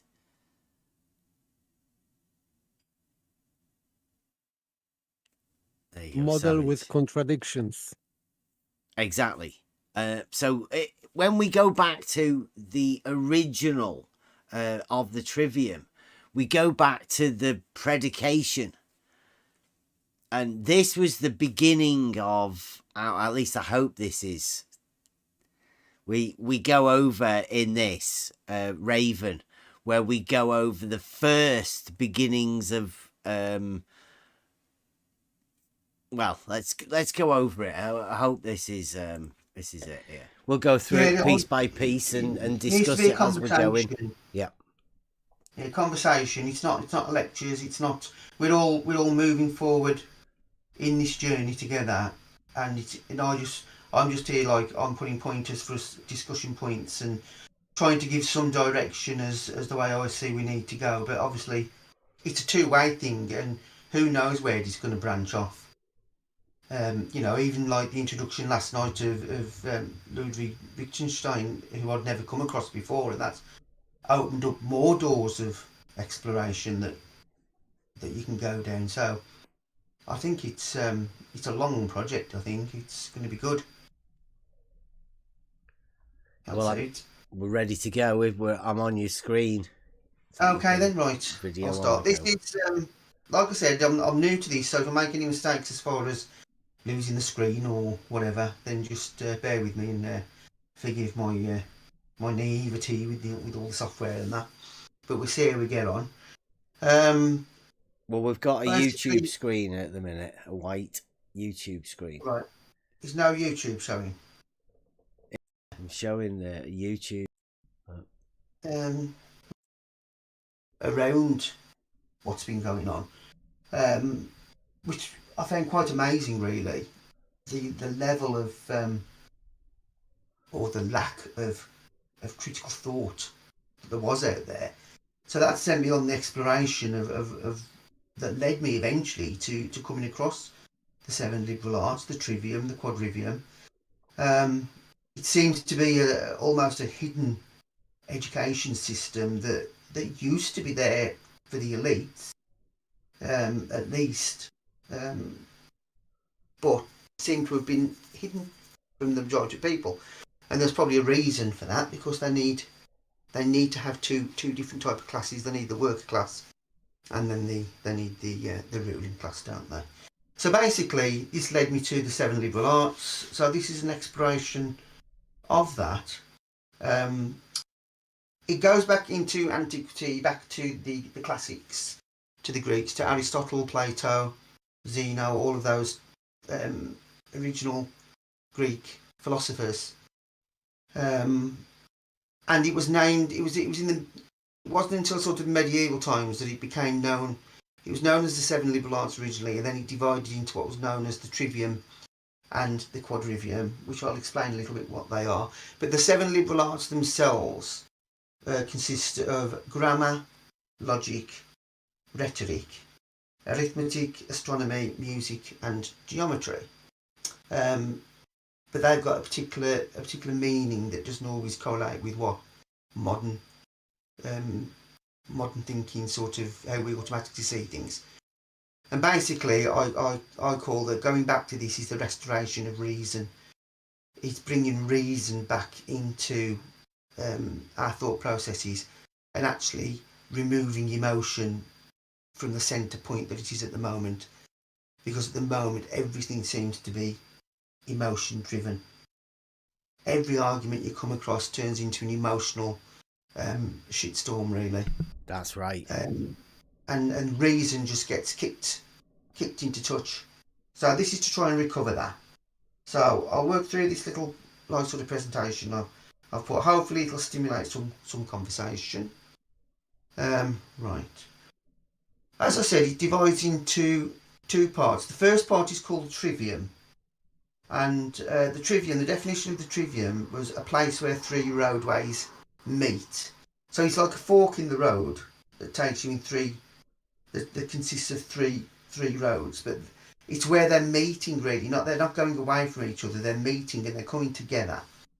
And they consist of the three roads that they consist of. One is grammar. I think I divided this. I'll talk about each one separately, or it may come up that I'll talk about them as a group. I'll see how it works, how my presentation works. No, we're looking at grammar first. When you look at grammar, another word that you can use for grammar is it's also knowledge. But if you want to bring it right up to date, that into sort of modern language, they talk about input. With like sort of computer, bringing it right up into the computer age. You talk about input, knowledge, grammar. So grammar is the art of inventing symbols, combining them to express thought, concerned with the things as it is symbolised. Words are just symbols that express a thought.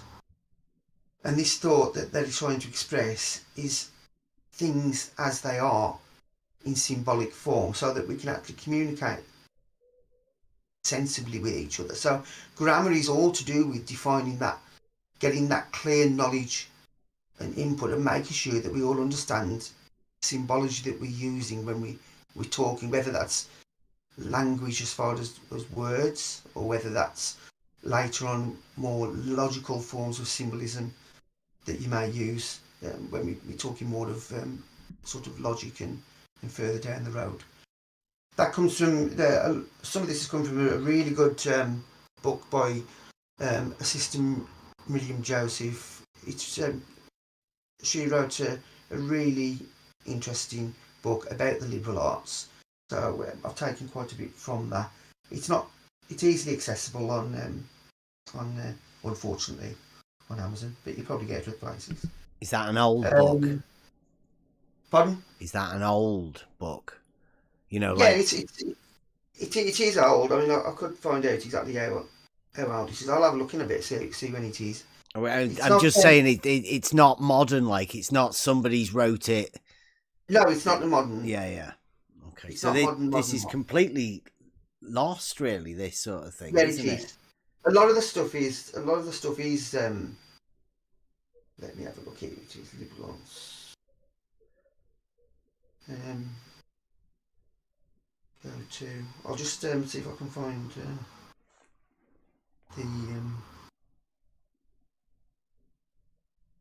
like the idea of the input. 18, she was 1898 to 1982. She lived. So it was. She wrote this sort of in the early 1900s. But it's going back on knowledge that obviously came through the previous education system that she was obviously exposed to some degree. Grammar. So we're talking about general grammar and specific grammar really. There's a difference. What we've got to define is what type of grammar that we're actually concerned with. General grammar is concerned with the relation of words to ideas and to realities. So we're looking at the symbolism of what words mean and how they relate to the ideas we have about reality. Whereas special grammar is when people talk about English, Latin, French, Spanish grammar, concerned principally with the relation of words to words. So that's the intricacies of a particular language and the grammatical forms that are used.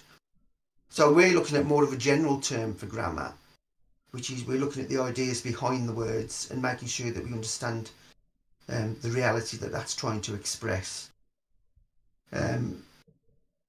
So what we're trying to do is, for example, with the agreement of subjects and verbs in person and number. So they're talking about all gender and case and all that. General grammar is more philosophic. That's what I'm trying to get at. So we're not trying to get too bogged down in special grammar about particular dialects and particular languages. We're looking at the philosophical basis of words and meaning and symbolism that we put behind those words. And then that then directs more related directly to the logic and to metaphysics and ontology.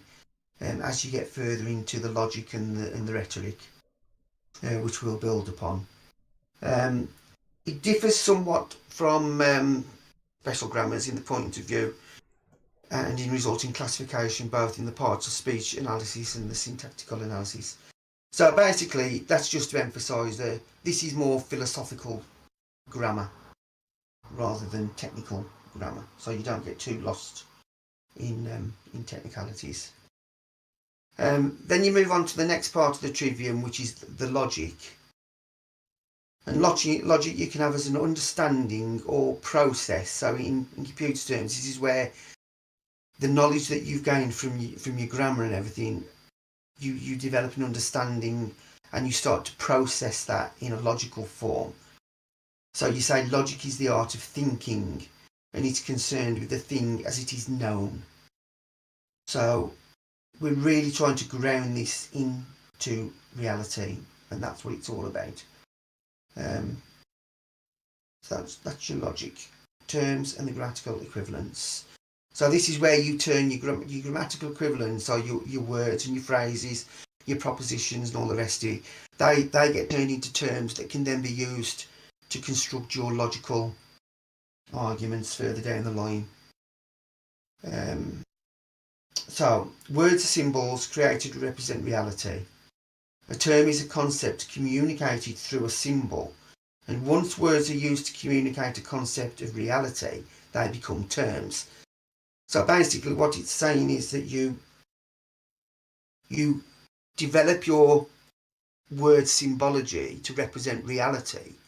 Once you've then developed that into a concept that can be communicated through a symbol that is agreed upon, words are then used to communicate a concept of reality. So they become terms, so they become logical terms then that can be used in a logical argument, in a logical discussion. Interesting. I've just paused it for a second there. That is very interesting. That I missed that the first time round. The terms are when you start linking these words to reality to make a statement. That's so good, going over this old stuff. Yes, words or symbols should be some kind of image of reality in your mind. And if they are not image of reality, these terms are empty terms or just words, but meaningless words. So you have to have this link to reality, because symbol has to symbolize something, not nothing. Yeah, and just it to one person is brilliant and all, but you need to be able to communicate that with another person. And that's when you come to terms, because you linking these words together to make something in reality, to show somebody else, and then somebody else can agree. So they have to be common terms, Yeah. not just terms. Yeah, the formulation of this, when the Trivium, or when Raven brought this, we had an idea of it, but when you look at the way it's laid out, it's amazing, really, to go back over these things, to see how simple these things can be, but it's something that's obviously been lost within grammar. It would have been much better for me at school if I'd have been taught this sort of a logical structure behind the words. It would have made much more sense. It would have put this into that logical, like mathematical idea of building up things. The addition of words together. It's genius. Therefore, communication is dynamic. It has to be. It is the conveying of an idea from one mind to another through a material medium, words or other symbols. So if the listener or the reader receives, through the language, precisely ideas put into it by the speaker or the writer, these two have come to terms. So that's where you get the saying come to terms from. The idea has passed successfully and clearly from the giver to the receiver, from one end of term of the line of communication to the other. So that's what the important thing is, the conveying of the idea and ensuring that that's communicated clearly. And you can't do that without defining right at the beginning your definitions, which takes you right the way back to how all of these axiomatic systems worked and developed, such as Euclid. They all start with definitions, a definition agreed upon. If you can't agree on a different definition, how can you move forward? How can you pass an idea on from one mind to another mind if you can't even agree on your definition? And this is where a lot of confusion, I think, has been developed recently over the last couple of 100 years, to shed confusion amongst the masses, really. Yeah, I like that. Come to terms. That's the understanding at the beginning, isn't it? You both have the same meaning of what that thing is to start off with, the law of identity. You can't move forward if you haven't come to terms with your terms. Yeah. You know, how can you move on if you haven't got a solid law of identity where A equals A? You know, how can you can't move forward, can you? Yeah, if you haven't even identified the P at all. Yeah, that's right. So that's your logical part of the trivium, which is to do with terms and grammatical equivalents and everything. And then you come to your rhetoric, which is the coming together, really. If you bring your grammar and your logic together, that's why they come before rhetoric, because rhetoric is a tool. So rhetoric is the wisdom, or in computer parlance, it's the output. It's what comes out the other end once you've done your processing and you've achieved your wisdom. I like the old terms. I like the wisdom and the knowledge and all the rest of it. So rhetoric, the art of communicating thought from one mind to another, the adaptation of language to circumstances, and is concerned with things as it is communicated. So this is ensuring that you've come to terms with another person, you've got your terms together, you've got your logical arguments set out, and it's about how do you communicate, how do you use rhetoric to get that argument across, and that's when you come to start looking at your syllogisms and your logical structures and all the rest of it. There's so much to explore within this. But this is the broad outline of the 3 trivium.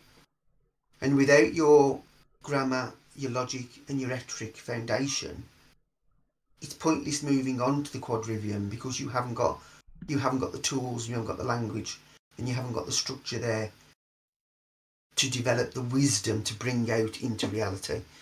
And that's how I see the broad picture of why we start with the trivium.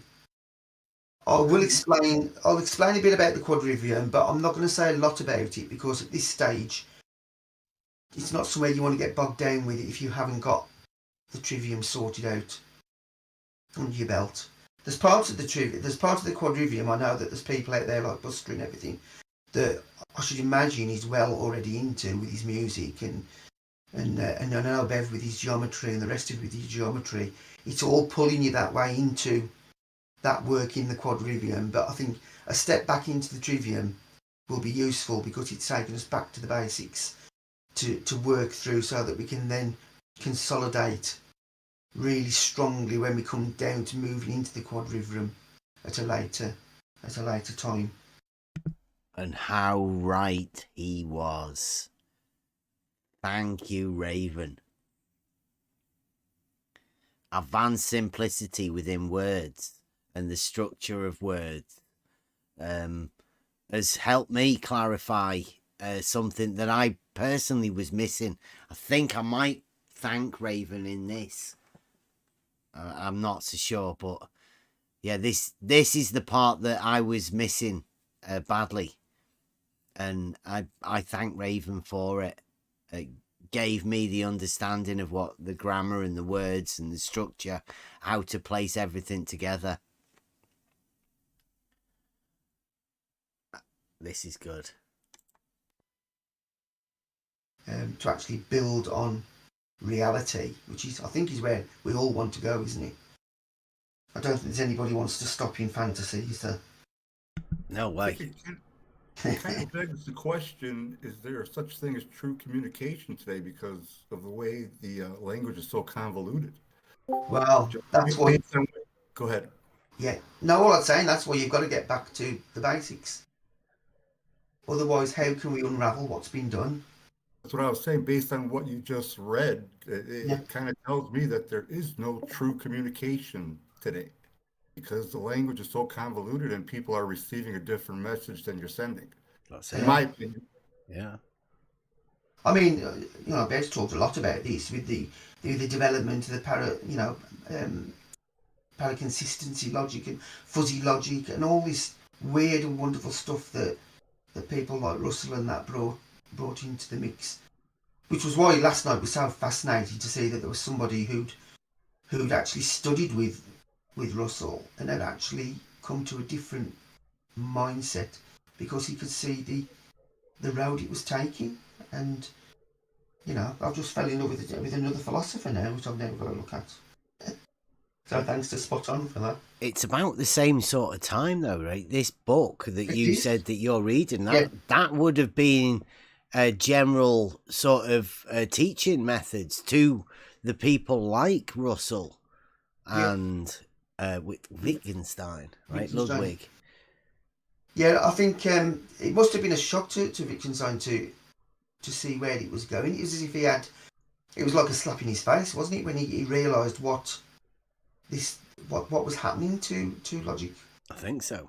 Yeah. That strong statement he made about sort of, I can't remember the exact words of it, but paraphrasing, it was like giving these philosophers a slap around the face, basically. Yeah, he's going to call them out.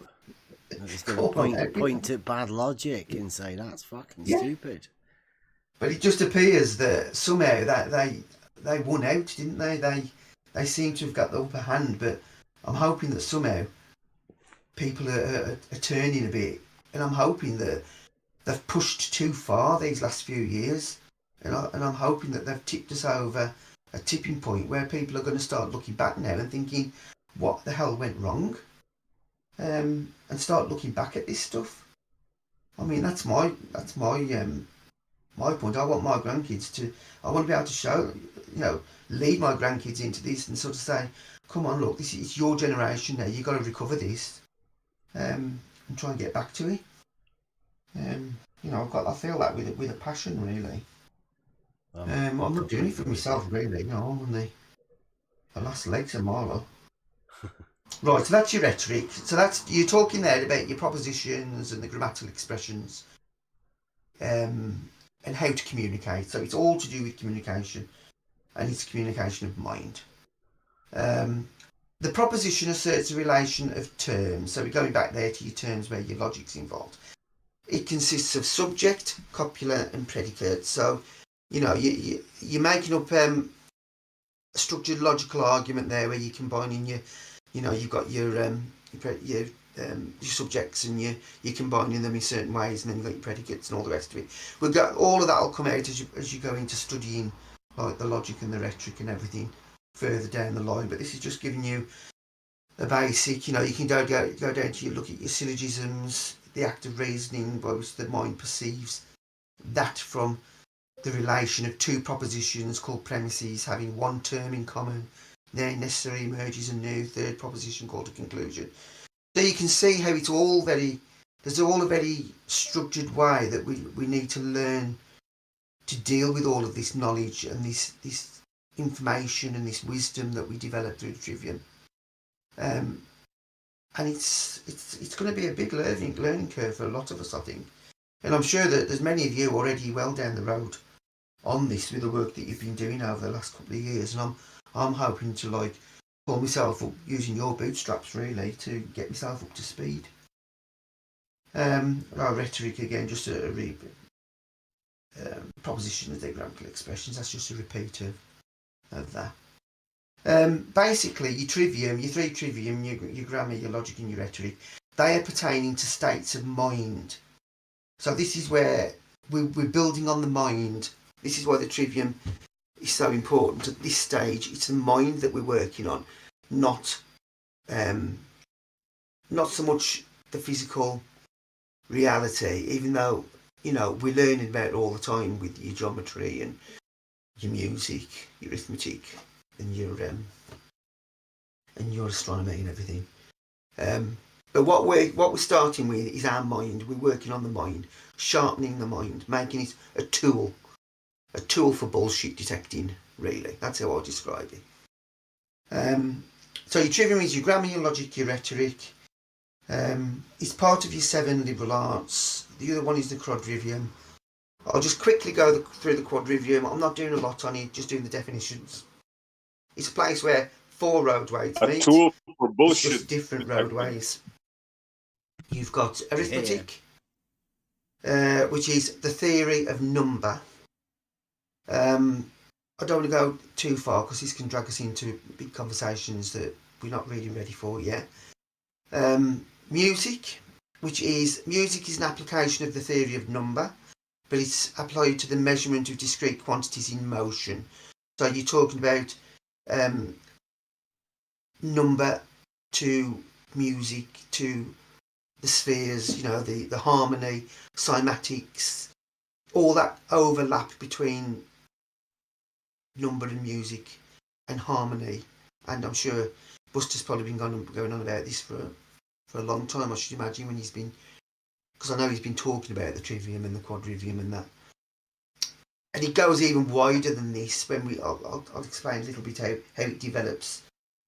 To the next one, you're looking at geometry then. Obviously, we've got some geometry experts with us on this server, to say the least. And this is bringing the theory into, number music into space. So it's grounding everything into the space that we're in, 3D Euclidean space, 3D space, Euclidean space-time. And although you say space-time, they've indoctrinated you, haven't you, to automatically say that. Then you've got astronomy, but this isn't astronomy that we normally think of. We're not talking about the planets whizzing around or anything like that. It's an application of the theory of space the arts of continuous quantity and extension. So basically, it's just an extension of your geometry out into physical reality, really. You know, when Bev talks about going out, that these objects, these spheres and things like that, are Euclidean objects. They're not anything different, you know. And the quadrivium, the four aspects of the quadrivium pertain to states of matter. So you've got, the way I see it, the trivium is to do with mind, sharpening your mind, getting your thought processes right. But when you come to, like, once you've done that, you bring that out into reality, into the world of matter, not fantasy, you know, not made up, you know, don't lose yourself in mathematics, you know, which can be fantasy. It's easy to lose yourself into fantasy. Keep yourself grounded into reality, into matter. I mean, that's a basic overview of the two systems. Has anybody got anything they want to say, or have I explained it, or I confused everybody, or? No, Raven, but I just wanted to say I purchased copies of the books, and they're modern copies, which I'm kind of disappointed in. But on the Quadrivium, it goes from number to geometry, then music, and instead of astronomy, they put cosmology. Oh yeah, I'm trying. I'm trying to avoid the more modern ones. Yeah, I didn't want that either. I was kind of disappointed when I received them. Yeah, which ones did you go? I'm going to try and compile a list of ones that I think are suitable. The publisher is Bloomsbury, and it's from Wooden Books. Right. Yeah, you've got to be. I'm gonna pay attention to yours, obviously, because you have the older version, and then I'll look at mine and see how it differs. Thank you.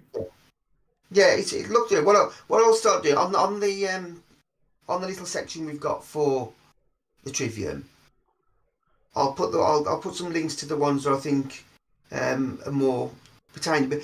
But I'm going back to the source materials anyway, because I want to go back. We'll be looking at the actual Aristotelian, Aristotle's works and Plato's works. I want us to reconstruct by going back to the originals and rebuild. I don't want to be building upon material that they did during this ridiculous time that they introduced all of this chaos into the system. Now, I'll give a quick outline of the next bit is going on an outline on how I see us, what I think we need to start looking at and researching, and then you can see how you feel about that. I don't want to get too bogged down with too much modern interpretation, unless it's coming from philosophers that I think are on the right track, or that we think are on the right track. That's why it's got to be a communication. It's got to be a conversation, so that we don't get get set off track. Because there are lots of little traps, like that changing from astronomy to cosmology. It's just words mean so much, but people don't realise how much power there is in just one little word, because it comes with so much baggage. Yeah, it changes the entire meaning of it, doesn't it? Yeah. And I'm trying to get the links to all of the either very cheap versions that you can use. I got quite a good copy of the complete works of Aristotle for little or nothing. I think it was £5 or £6 or something.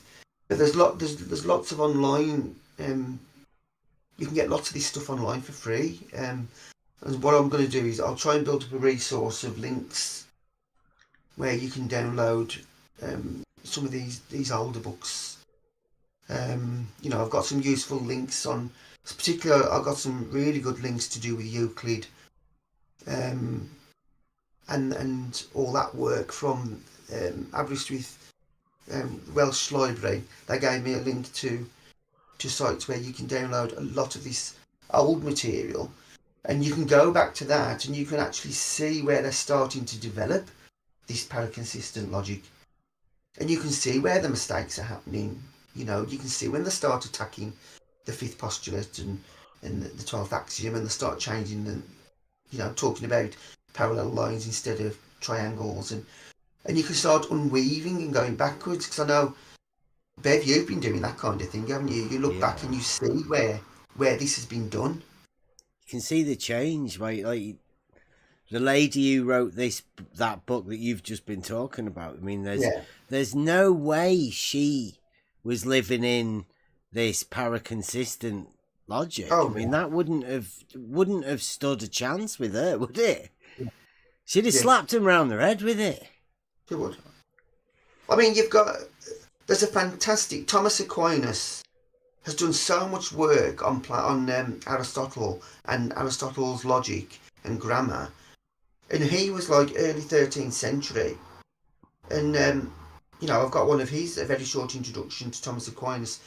There's loads of material that he's produced. There's so much stuff out there that we can go to, and I think as you sharpen your mind and you work through the Trivium, it becomes easier and easier to spot. I don't know whether you find that Bev and anybody else on there, that it just stands out like a sore thumb when you see it in front of you, blatant. It gets shown to you, doesn't it? I mean, logic first looks at you and you realise something that you've obviously been there for a long time, and the more you look into it, the more you see. And this sort of stuff just does, like, it stands out right. That's why I feel that it is a true training ground. It feels as if it feels that way to me. That even like the short time I've been delving in it now has sharpened my wits already. You know, so good things ahead, I think. So that was a quick outline of the Quadrivium. I'm not going to say much more about the Quadrivium. That's back to what the liberal arts are. Right, what you need to understand as well, there's an important part to this. Not everybody wants you to take back control of your own mind. These are just 5 of the big businesses that don't want you to. Academia, they want to be telling you what to think. They don't want you to be thinking for yourself. Big corporations, they want you working for them. Big business also want you working for them, and big tech wants you on their technology. They want to be directing the conversation. And legacy media, what do we need to say about that horrendous monstrosity of propaganda machine? So you're up against all of this, and you've got to duck and weave. It's almost being like a boxer. You know, what did Ali used to say? Float like a butterfly, sting like a bee. That's showing me age now. Take back control of your own mind. I don't want you to. And whatever that I don't want you to do, that's what you need to be doing. You know, the question is, how important are we that they go through all that to keep control of our minds? Yeah, we're vastly important. There's far more of us than there are of them. And you can add government, of course, to that list as well. Yes. Yeah, overriding government is above it all, aren't they? I think one thing that the Trivium teaches you, from what I can see and what I'm starting to get out, is a sense of, I call it self-sovereignty. You know, we are our own sovereigns. We don't need any rulership. We don't need any kingship. You know, we are sovereign. We were born free, sovereign human beings with a mind, and we should be free to use that as we see fit, as long as we're not impinging and harm on other people. That's how I see it, and that the critical skills that you need to navigate through this modern minefield that we've got are needed more than they've ever been needed in the past, I think. Because it's like a tangled mess out there of, you know, of danger, really, to try and get through. I'm just really glad that I came across this server, the next level server, because it's really seems to be a safe space. I think that we can come in and have these conversations. So basically, what I've brought next is that rhetoric is the master art of the trivium. It's where your logic and your grammar come together, and it presupposes and makes use of the grammar and the logic, and it is the art of communicating through symbols, ideas about reality. And I know it's like I've repeated it time and time and time again that basically all it is getting your grammar and your logic sorted so that you can communicate through the symbols and the ideas and your logic the truth of our reality. And just to add on to that, Raven, this is the part I was actually waiting for, because you and I had a brief conversation maybe a couple of weeks ago now on the difference between, or at least the modern understanding of rhetoric, and bringing in dialectic to that conversation as well. Yes. And for anybody that's listening, when you see rhetoric, it, much like astronomy, it's not what many people mean it to be today. Rhetoric today is something critical thinkers, especially like myself and others, would find abhorrent, right? Rhetoric today is kind of, think about modern day politicians or grandstanders or whatnot that just stand up at a podium and it's the wizardry, right? Exactly. They just spew out their lack of grammar and logic about things that are not reality, and it's really 180 degrees, no pun intended, out of what rhetoric is in the Trivium, right? It is. They've corrupted everything, and you say rhetoric, and people automatically think that you're talking about having a massive political arguments, screaming and shouting matches, and the bit like the disgrace that modern debate has become. I wouldn't even call it debate, the things that exactly. you see going on. It is. It's literal wizardry. It's people casting shadows on things to hide stuff and manipulate with words, and like that's what it's become nowadays. But this is the I call it the literal use of being able to explain things clearly. Yeah. And people with understanding, whereas the opposite of that is what it's turned into, is the manipulation and the wizardry. And it shouldn't be difficult. It shouldn't have been made so hard. But they've changed everything. They've changed your grammar, all of your words, your definitions. They changed them over time, slowly and insidiously. And then they change the logic, and they bring in fuzzy logic, paraconsistent logic, and all of this solipsism and all of this confusion. And then rhetoric, a conversation trying to communicate your ideas, becomes an argument and a discourse. Well, it's not even. Again, that's another one. Me and the missus were having that discussion. An argument to her is like heated. It's a. That's it. But it shouldn't be. An argument is a logical discussion where you can work through to a conclusion, right? It's a discussion about the logic to formulate what I would call an argument, a good a statement, really. See, I've had the same conversation about that when people. I say it's not. They'll say, why are you arguing? And I'll say, we're having a discussion, But they don't think that's what it is. They think it's an argument. They think it's this rhetoric that you see all these master bloody magicians spouting off. So, right, where do I go? Right, let's have a look. Where do I go from there? Right, then, a little bit into where I think we need to explore. This is just my opinions. I mean, people might want to start somewhere different. But no, I'll be with you on this. This is the basis and the founding of all of this stuff. Logical thinking. So, Aristotle, I propose that I'd like to start with the Organon. It's the first. It's classed as basically the foundation, isn't it, of Aristotle's system of grammar and logic and everything. It consists of 6 parts. It's a 6-part, 6-chapter book, It starts off with 10 categories. I'm just going to give a quick outline of them. This is obviously more heavy work that we would need to. I suggest that what I proposed to do was analyse each chapter at a time so that we can fully understand it, because I don't know if you've ever delved into things like the categories and Aristotle.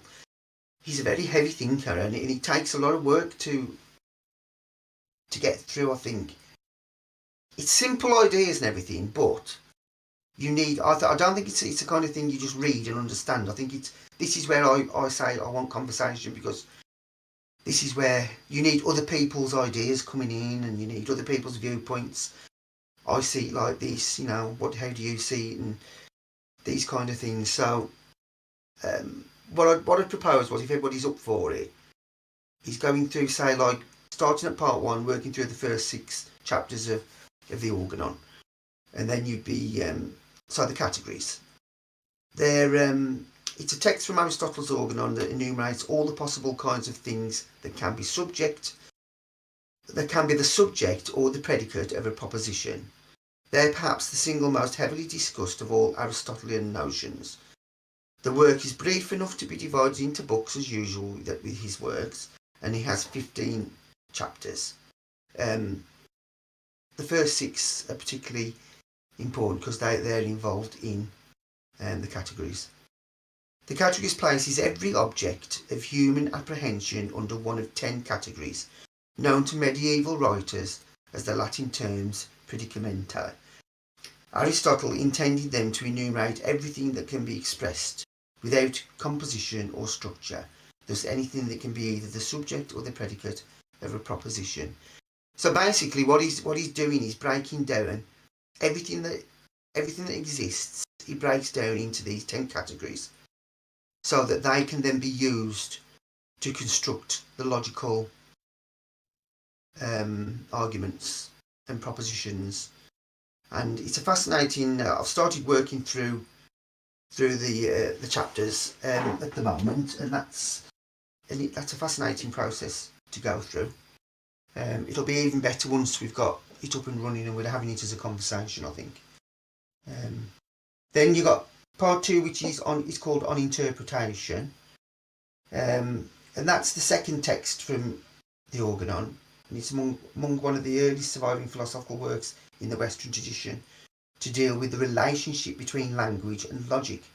So as you can see how he builds it up, he's looked at your language and your grammar and everything, and he's now bringing in the logic and how to comprehend the language and the logic in an explicit and formal way. And the work begins by analysing. So he analyses the simple categories that he's developed, draws a series of basic conclusions on those, classifying and defining basic linguistic forms. I mean, don't get too bogged down with all of this terminology. This is just to show you that the work that would be involved in looking at all this. You're looking at your propositions, your nouns, your verbs, negations, quantities, simple propositions.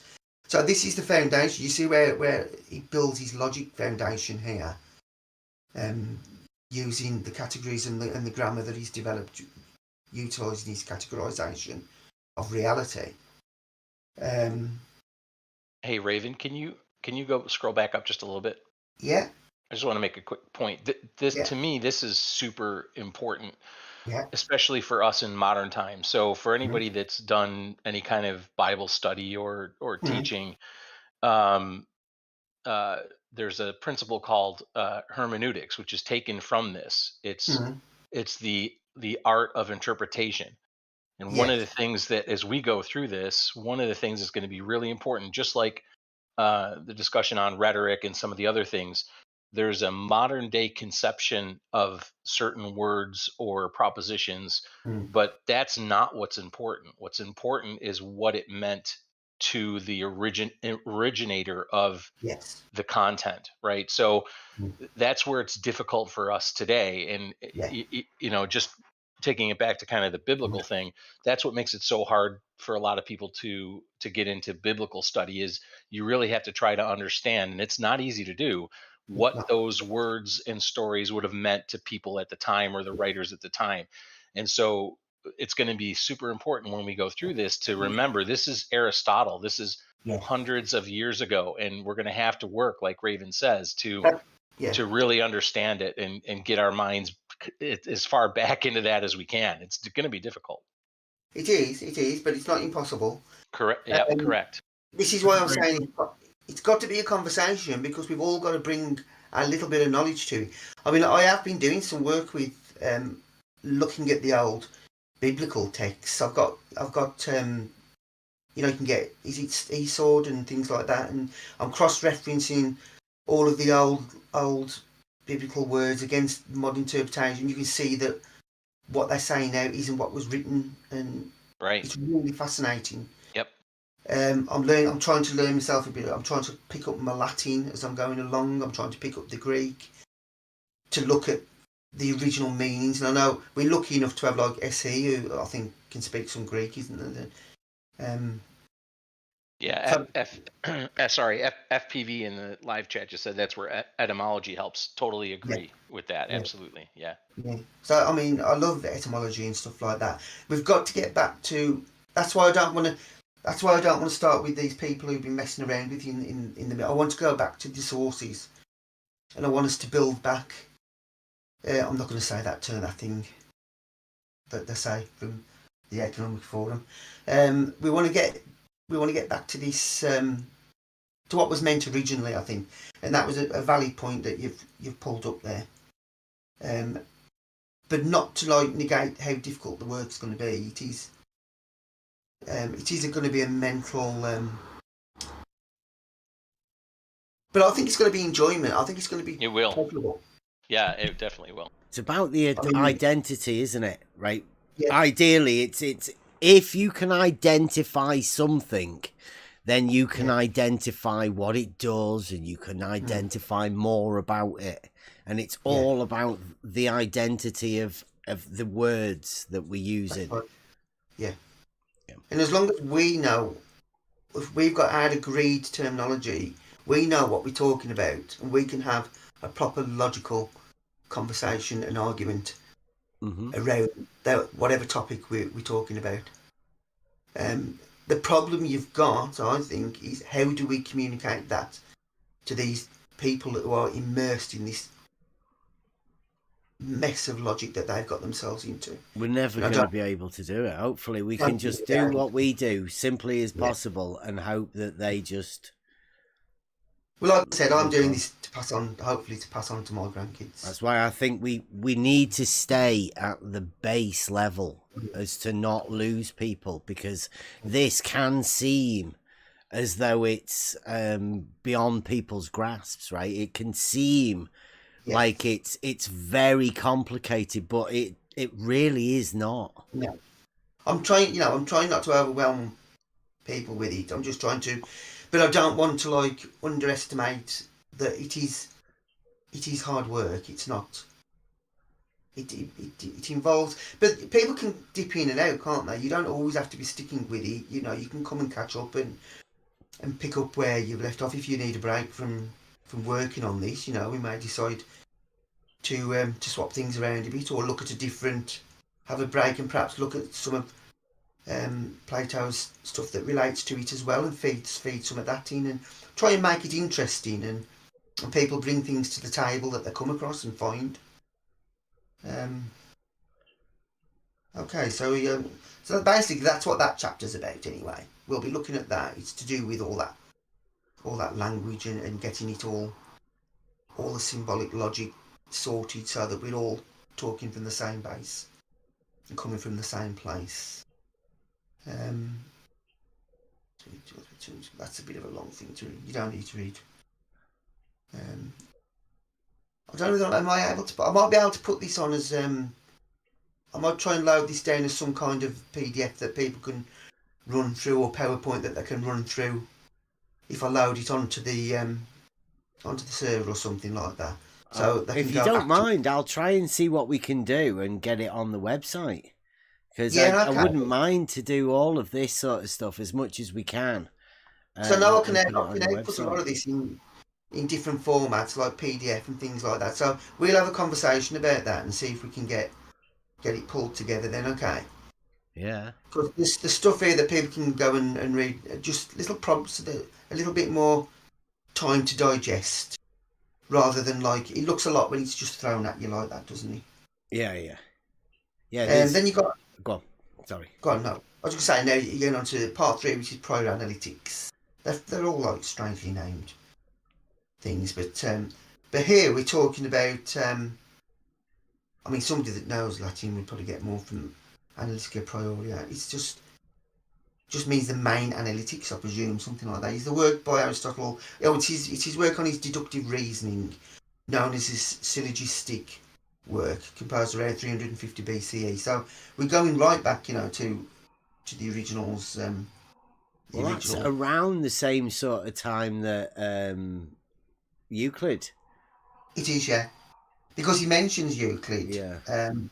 There's a connection between obviously Aristotle and Euclid. There is a connection there because he talks in one of his books. He's talking about the triangle, and things like that. And Aristotle was Plato's student, I think. So there's links, you know, it's all around that time, isn't it, when all this interesting work was going on. And I really get the feeling that they were fighting the same thing we're fighting. This argument about reality and what is reality and how you see reality and describe reality. Because you pick up similar kind of argument and discussion that's being talked about, similar to what we're still having now. And you think, you know, 2,000 years and we're still going over some of the same stuff.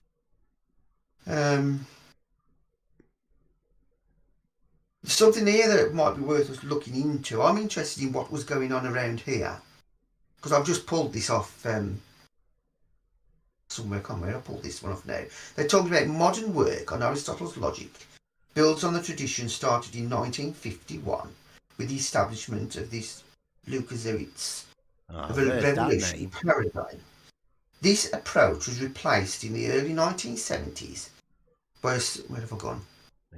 Top of the page, you're right. By papers by Cochrane and Smiley, which inform modern translation of prior analytics by Robin Smith. So I want to know, what have they changed from the originals to this stuff that was developed through the 1970s since 1989? What have they changed within that book? That's what I'd be interested in to know. Not what they're saying, because it's probably a load of junk. But what have they changed? I just thought that was interesting that all that had gone on. Why are they revisiting something so old and deciding to rewrite it? Okay, so what we need to find is an older copy. That's what of a prior Analytica and an older one, and let's have It'd be interesting to do a comparison, wouldn't it? That would be very interesting. Yes, that would tell you exactly where the minds were being swayed. Let's say that the wizards were weaving the spells. Because that's what we need. We need to learn the wizard tricks. Where have they applied these wizard tricks? Because we can unpick them then. Yeah. And little clues like that just stuck out like a sore thumb to me. We need to look at that. And that could be a really good conversation that we could all get into. Yeah, that would be a good one to go over that. Yeah. Find a few people that have got one. Do some good videos to put on YouTube for that, couldn't you? Right, so they're talking here about the terms analysis comes from the Greek words. There's even they're talking about distinct differences in meaning. You see, why are they changing these meanings, and where are the changes happening? This is all very interesting stuff. And then he talks, on the other hand, the meaning that best fits the analytics is one derived from the study of geometry. And this meaning is very close to what Aristotle calls episteme, knowing the reasoned facts. So I thought you might find this particular book fascinating, Bev. Yeah. Because of the link with geometry. It's the reasoning, right? Geometry does show you Yeah. how to start off and end with a conclusion that you can be absolutely certain with, right?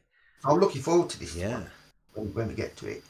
And just again, just look at the words that are used there and the difference in how we think about them, right? So you have basically analytics, but the root word in Greek means something solvable, whereas in modern times we think of analysis as just going through a bunch of data without looking at it as something to be solved or something to be done with. Oh, that's fascinating. Yeah. No, see, that wouldn't. This is why it's so important that we all get together, because that wouldn't have come to me as easily as you've just put that. That's very true. So important, these words, and getting the grounding right. So that's that particular book, and then his fourth one is called posterior analytics. So you've got the prior and then the posterior. So even though the prior was to do with the syllogistic logic, considered its formal aspects, in the posterior, it's considered in respect of its matter. The form of a syllogism lies in the necessary connection between the premises and the conclusion. Even when there is no fault in the form, there may be in the matter, the propositions of which it is composed, which may be true or false, probable or improbable. No way. When the premises are certain, true and primary, and the conclusions formally follows from them, this is a demonstration. Now, you were talking about this last night, wasn't you, Bev? The difference between demonstration and a discussion, was it? Well, it's just the way that your paralogisms are formed, right? This is so you don't form a paralogism. Yeah. He's basically taking you through the building blocks of logic. Yeah. It's genius. I mean, this is a playbook for exactly one of the points that the wizards would have played against. Yeah. Yeah. You see that they've used this as a tool against the people. Against it, right? It is this is what I've been saying all along. If you argue with this group of people that we argue with, they will literally say that straight lines bend.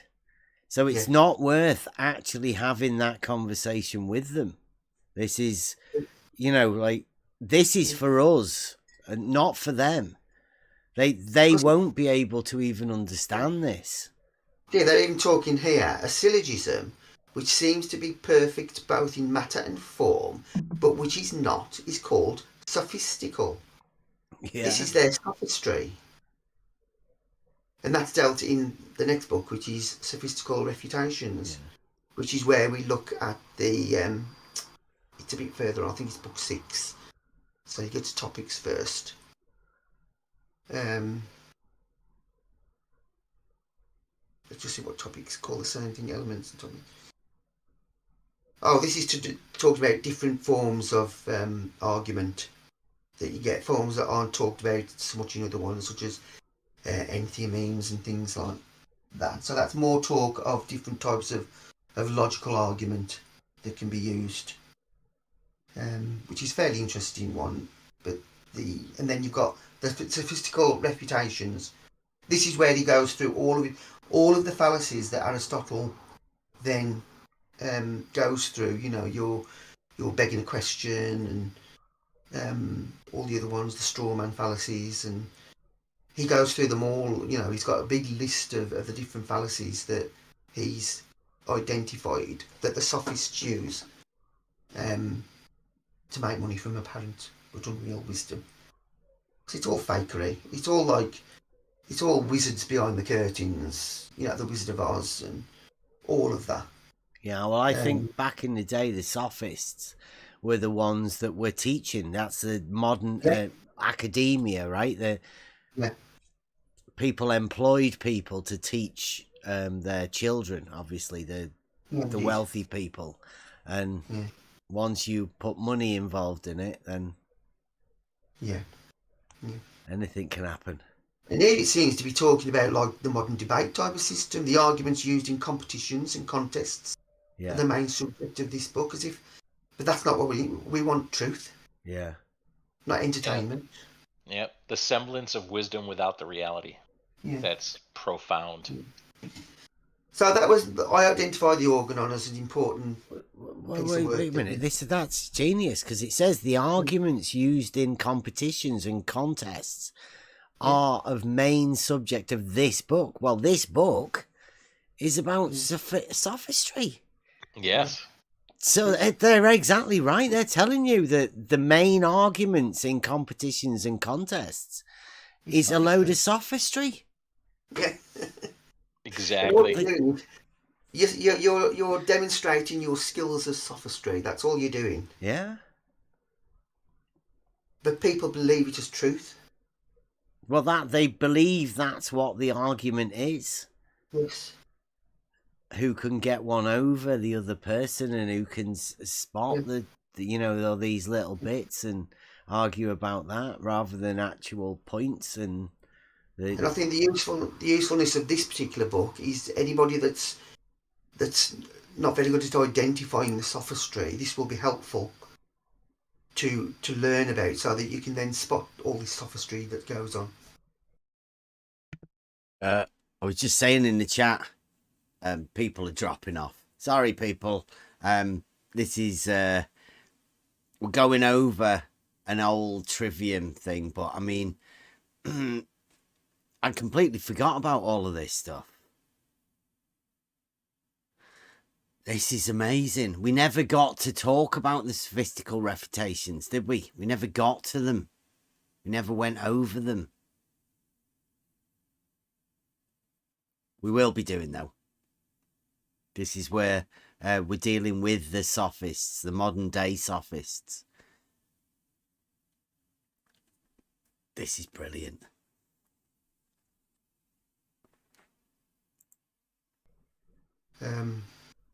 So I think, this it's important work to get through, I think. Yeah. That's basically the Organon. They're the main 6 parts that I thought were important. Hold on, let's get through. Then there was some stuff, I thought the dialogues of Plato, there's important information that we can dip into in that as well. I know you've been looking at Plato as well, haven't you, Bev? Yeah, I think, vital to read the Republic. There's been it'd be interesting to have a look at these. I put a link to a modern translation of the dialogues, which I thought might be interesting if anybody that's got some knowledge of the previous dialogues of Plato, to compare what have they. I'm always interested about what have they changed. Yeah. With the new interpretation. So I've put the link in the Discord to the modern this new translation of the dialogues of Plato. And I thought we would do some compare and comparison at some point. But if anybody's got an in-depth knowledge already of Plato, they'd probably be able to dip in there and spot it a mile off, and perhaps bring it back to us. Do a bit of groundwork for us. So that was that one.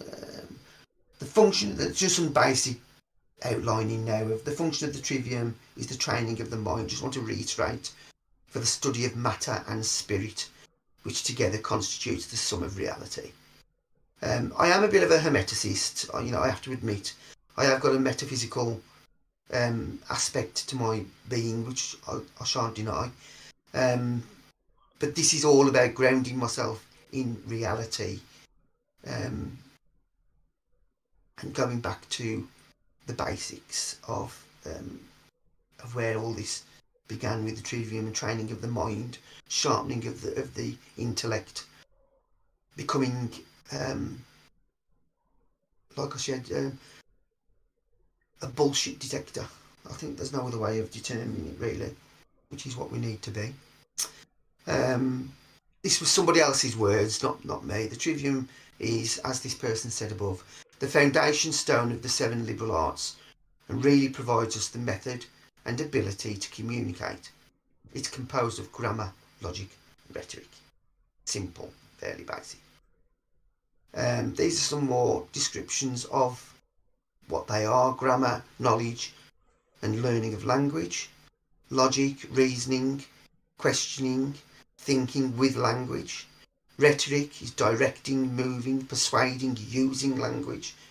All is language. And while there seems to be in relation to language, there are much more than that language. There's skills involved in achieving these ends. That's the skills that you want to develop. The study of grammar is also the study of history, of geography, of reading, of writing. It's basic, absolute, more encompassing than simply learning one's ABCs and how to put pen on paper and write. We were talking, there was a conversation going on, and I jumped in on the chat because I couldn't speak at the time.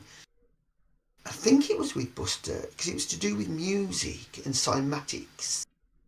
And I mentioned the book by Falconelli, which was the history and the cymatics involved in the ancient abbeys and cathedrals, and looking at the windows and the design of the windows and the cymatic patterns that, and how sound must have been so important in the past. And this is where, like, although we're talking about studying grammar and we're talking about studying number and form, and it comes into your everything. It comes into your construction, into the construction of the big cathedrals, into all of the ancient monuments, into the very geography of the land, and the beauty within the geometry, you know, and finding the magical transcendental nature of a lot of these constants within reality. I just think it's absolutely so much more than people think it is. Such as logic. Logic is about how we learn and about using your senses to experience and put your minds, your thoughts, your questions, and experiment. You know, you test yourself out, don't you, with these logical processes. Learn to ask the correct questions to achieve the answers that we're trying to get. Because it's not always about us giving an answer, is it? It's about us helping ease out an answer from somebody else that they might not even know that they've got. Do you know what I mean? Do you understand what I'm trying to say there? That using this logic to help somebody tease out their own thoughts. Do you think that's feasible to do that? I think that's what the Socratic method's about, isn't it? Yeah, that particular technique itself is all about that, isn't it? Yeah. And then finally you got the rhetoric. It's the ability to take what we have learned from the grammar, from the dialectic, and put them firmly into the hands of an audience we are attempting to persuade. And rhetoric uses emotional discourse, but it uses it thoughtfully created, properly applied, and to communicate new ideas. It's not a shit show of, like, who can browbeat down the next person the best. You know, we've all seen them, haven't we? These horrendous. I hate even to watch them. Some of these, what they call them, debates, and I wouldn't even call them debates. They're a disgrace. I think. So basically, that's my my breakdown of the beginnings of where we're starting from. What do people, you know, is that of interest to people? I think this is brilliant, personally. It's a good This is roadmap. Yeah, definitely. I think this is really great what you've done. Right, okay. So you're happy for me to continue developing the roadmap and then proposing discussions around different topics and building upon the way that I've laid it out? Absolutely. Okay, all right then. Well, that's the end of my little stint then. That was brilliant, Raven. Yeah, thank you. I'll try and get it in a format. We'll have a chat about what formats you might need to be able to get it on your on the website, and perhaps I'll put try and get presentation format that could also go on the discourse as well, the Discord server, for people to run through as well. So we see what we can do, because you know it's people can go back on it then and reflect, can't they? Yeah. Well, like I say, in the Discord, like if anybody wants to come in, we have a special room just for this sort of thing, and it's all about the discussion. So anything anybody wants to come and talk about, any little bit of this, we are open for discussion. It's all about progressing and learning from each other. Argument is all right as long as it's true argument, and that's a discussion, not what people call these days as an argument. I'm not interested in having browbeating arguments with people. Logical discussions where we talk and we debate and can compare and contrast and synthesize something bigger than what it is to start with. I quite like the mind map format. Is everybody happy with the mind mapping type of way that I do things and trying to link things together? That's okay. Yeah.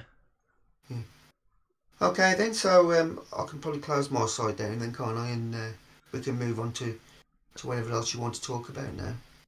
Well, we will be talking about this. Yeah. I mean, if you want me to leave anything up, it's up to you. You know, you can. Well, I mean, does anybody want to go over anything? We'll switch it off for a bit, right? If we need to come back at it, right? I think it's about time we came back and started having a discussion about that. That was amazing going over that again. Man. So good to go back over those things.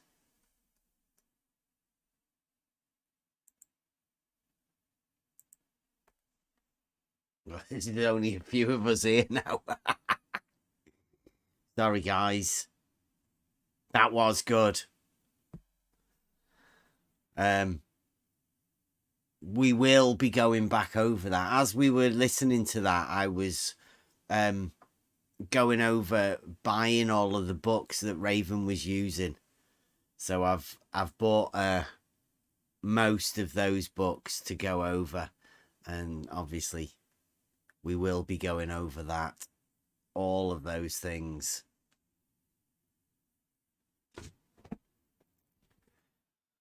So interesting, but it seems like everybody else is dropping off. Thanks for listening.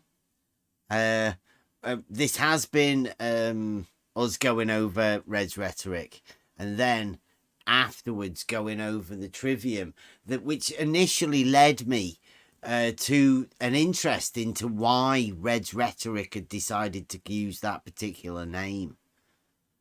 And that ties us back to the Trivium and to my understanding of what rhetoric is. The whole thing, the whole idea was to find out whether Red's Rhetoric actually knew why he'd called himself that and what the understanding of the name was. Because, like I say, I'm a student of this Trivium now. I just want to get better at asking questions. And this is the only way we learn. So, thank you very much for listening. We will be back tomorrow with a what is it, the Euclid night. Who knows the way that this is going at the minute. The Logos will give us something to go over tomorrow. The geometric argument will put out probably the reason why Red's Rhetoric's scared. And I think we might go over my first proof that level is horizontal. If we go over that, that would be the geometric in reality sort of thing. Possibly, who knows? So, thanks, Reds, for giving us the chance to find out how modern day sophists work once again. I'm looking forward to our debate. Oh yeah, that's going. How's that going? Well, you and Reds. Well, I'm waiting for him to send me the picture of the dress he's going to be wearing, and then we'll move forward from there. We'll have a meeting on the details. Okay. Nicely done. Yeah, we'll keep you up to date on that. Thanks a lot. Thanks for joining us. Come with us tomorrow at Euclid night. See what we can do. You have the love of humanity in your hearts. You don't hate, only the unloved hate. To those who can hear me, I say, do not despair. The misery that is now upon us is but the passing of greed, the bitterness of men who fear the way of human progress. The hate of men will pass, and dictators die. And the power they took from the people will return to the people. And so long as men die, liberty will never perish. Let us fight to free the world. Let us all unite. Don't give yourselves to these unnatural men with machine minds and machine hearts. Let us fight to free the world. Soldiers, don't give yourselves to brutes. Men who despise you, enslave you, who regiment your lives, tell you what to do, what to think, or what to feel, who drill you, diet you, treat you like cattle, use you as cannon fodder. Don't give yourselves to these unnatural men with machine minds and machine hearts. You are not machines, you are not cattle, you are men. You are men. Let us fight to free the world. You have the love of humanity in your hearts. You don't hate, only the unloved hate, the unloved and the unnatural. Soldiers, don't fight for slavery, fight for liberty. In the 17th chapter of St. Luke it is written, the kingdom of God is within man, not one man nor a group of men, but in all men, in you. You, the people, have the power to create machines, the power to create happiness. You, the people, have the power to make this life free and beautiful, to make this life a wonderful adventure. Then in the name of democracy, let us use that power. Let us all unite. Let us fight for a new world. A decent world that will give men a chance to work, that will give youth a future and old age a security. By the promise of these things, brutes have risen to power, but they lie. They do not fulfill that promise. They never will. Dictators free themselves, but they enslave the people. Now let us fight to fulfill that promise. Let us fight to free the world. Let us fight to free the world. Let us fight for a world of reason. A world where science and progress will lead to all men's happiness. Soldiers, in the name of democracy, let us all unite. Let us fight to free the world. Let us all unite. Let us fight for a new world. You, the people, have the power. Let us all unite. Let us fight for a new world. In the 17th chapter of St. Luke it is written, the kingdom of God is within man, not one man nor a group of men, but in all men, in you. You, the people, have the power. You, the people, have the power to make this life free and beautiful, to make this life a wonderful adventure. By the promise of these things, brutes have risen to power, but they lie. They do not fulfill that promise. They never will. Let us fight to fulfill that promise. Let us fight to free the world. Let us fight to free the world. Let us fight for a world of reason. A world where science and progress will lead to all men's happiness. Soldiers, in the name of democracy, let us all unite.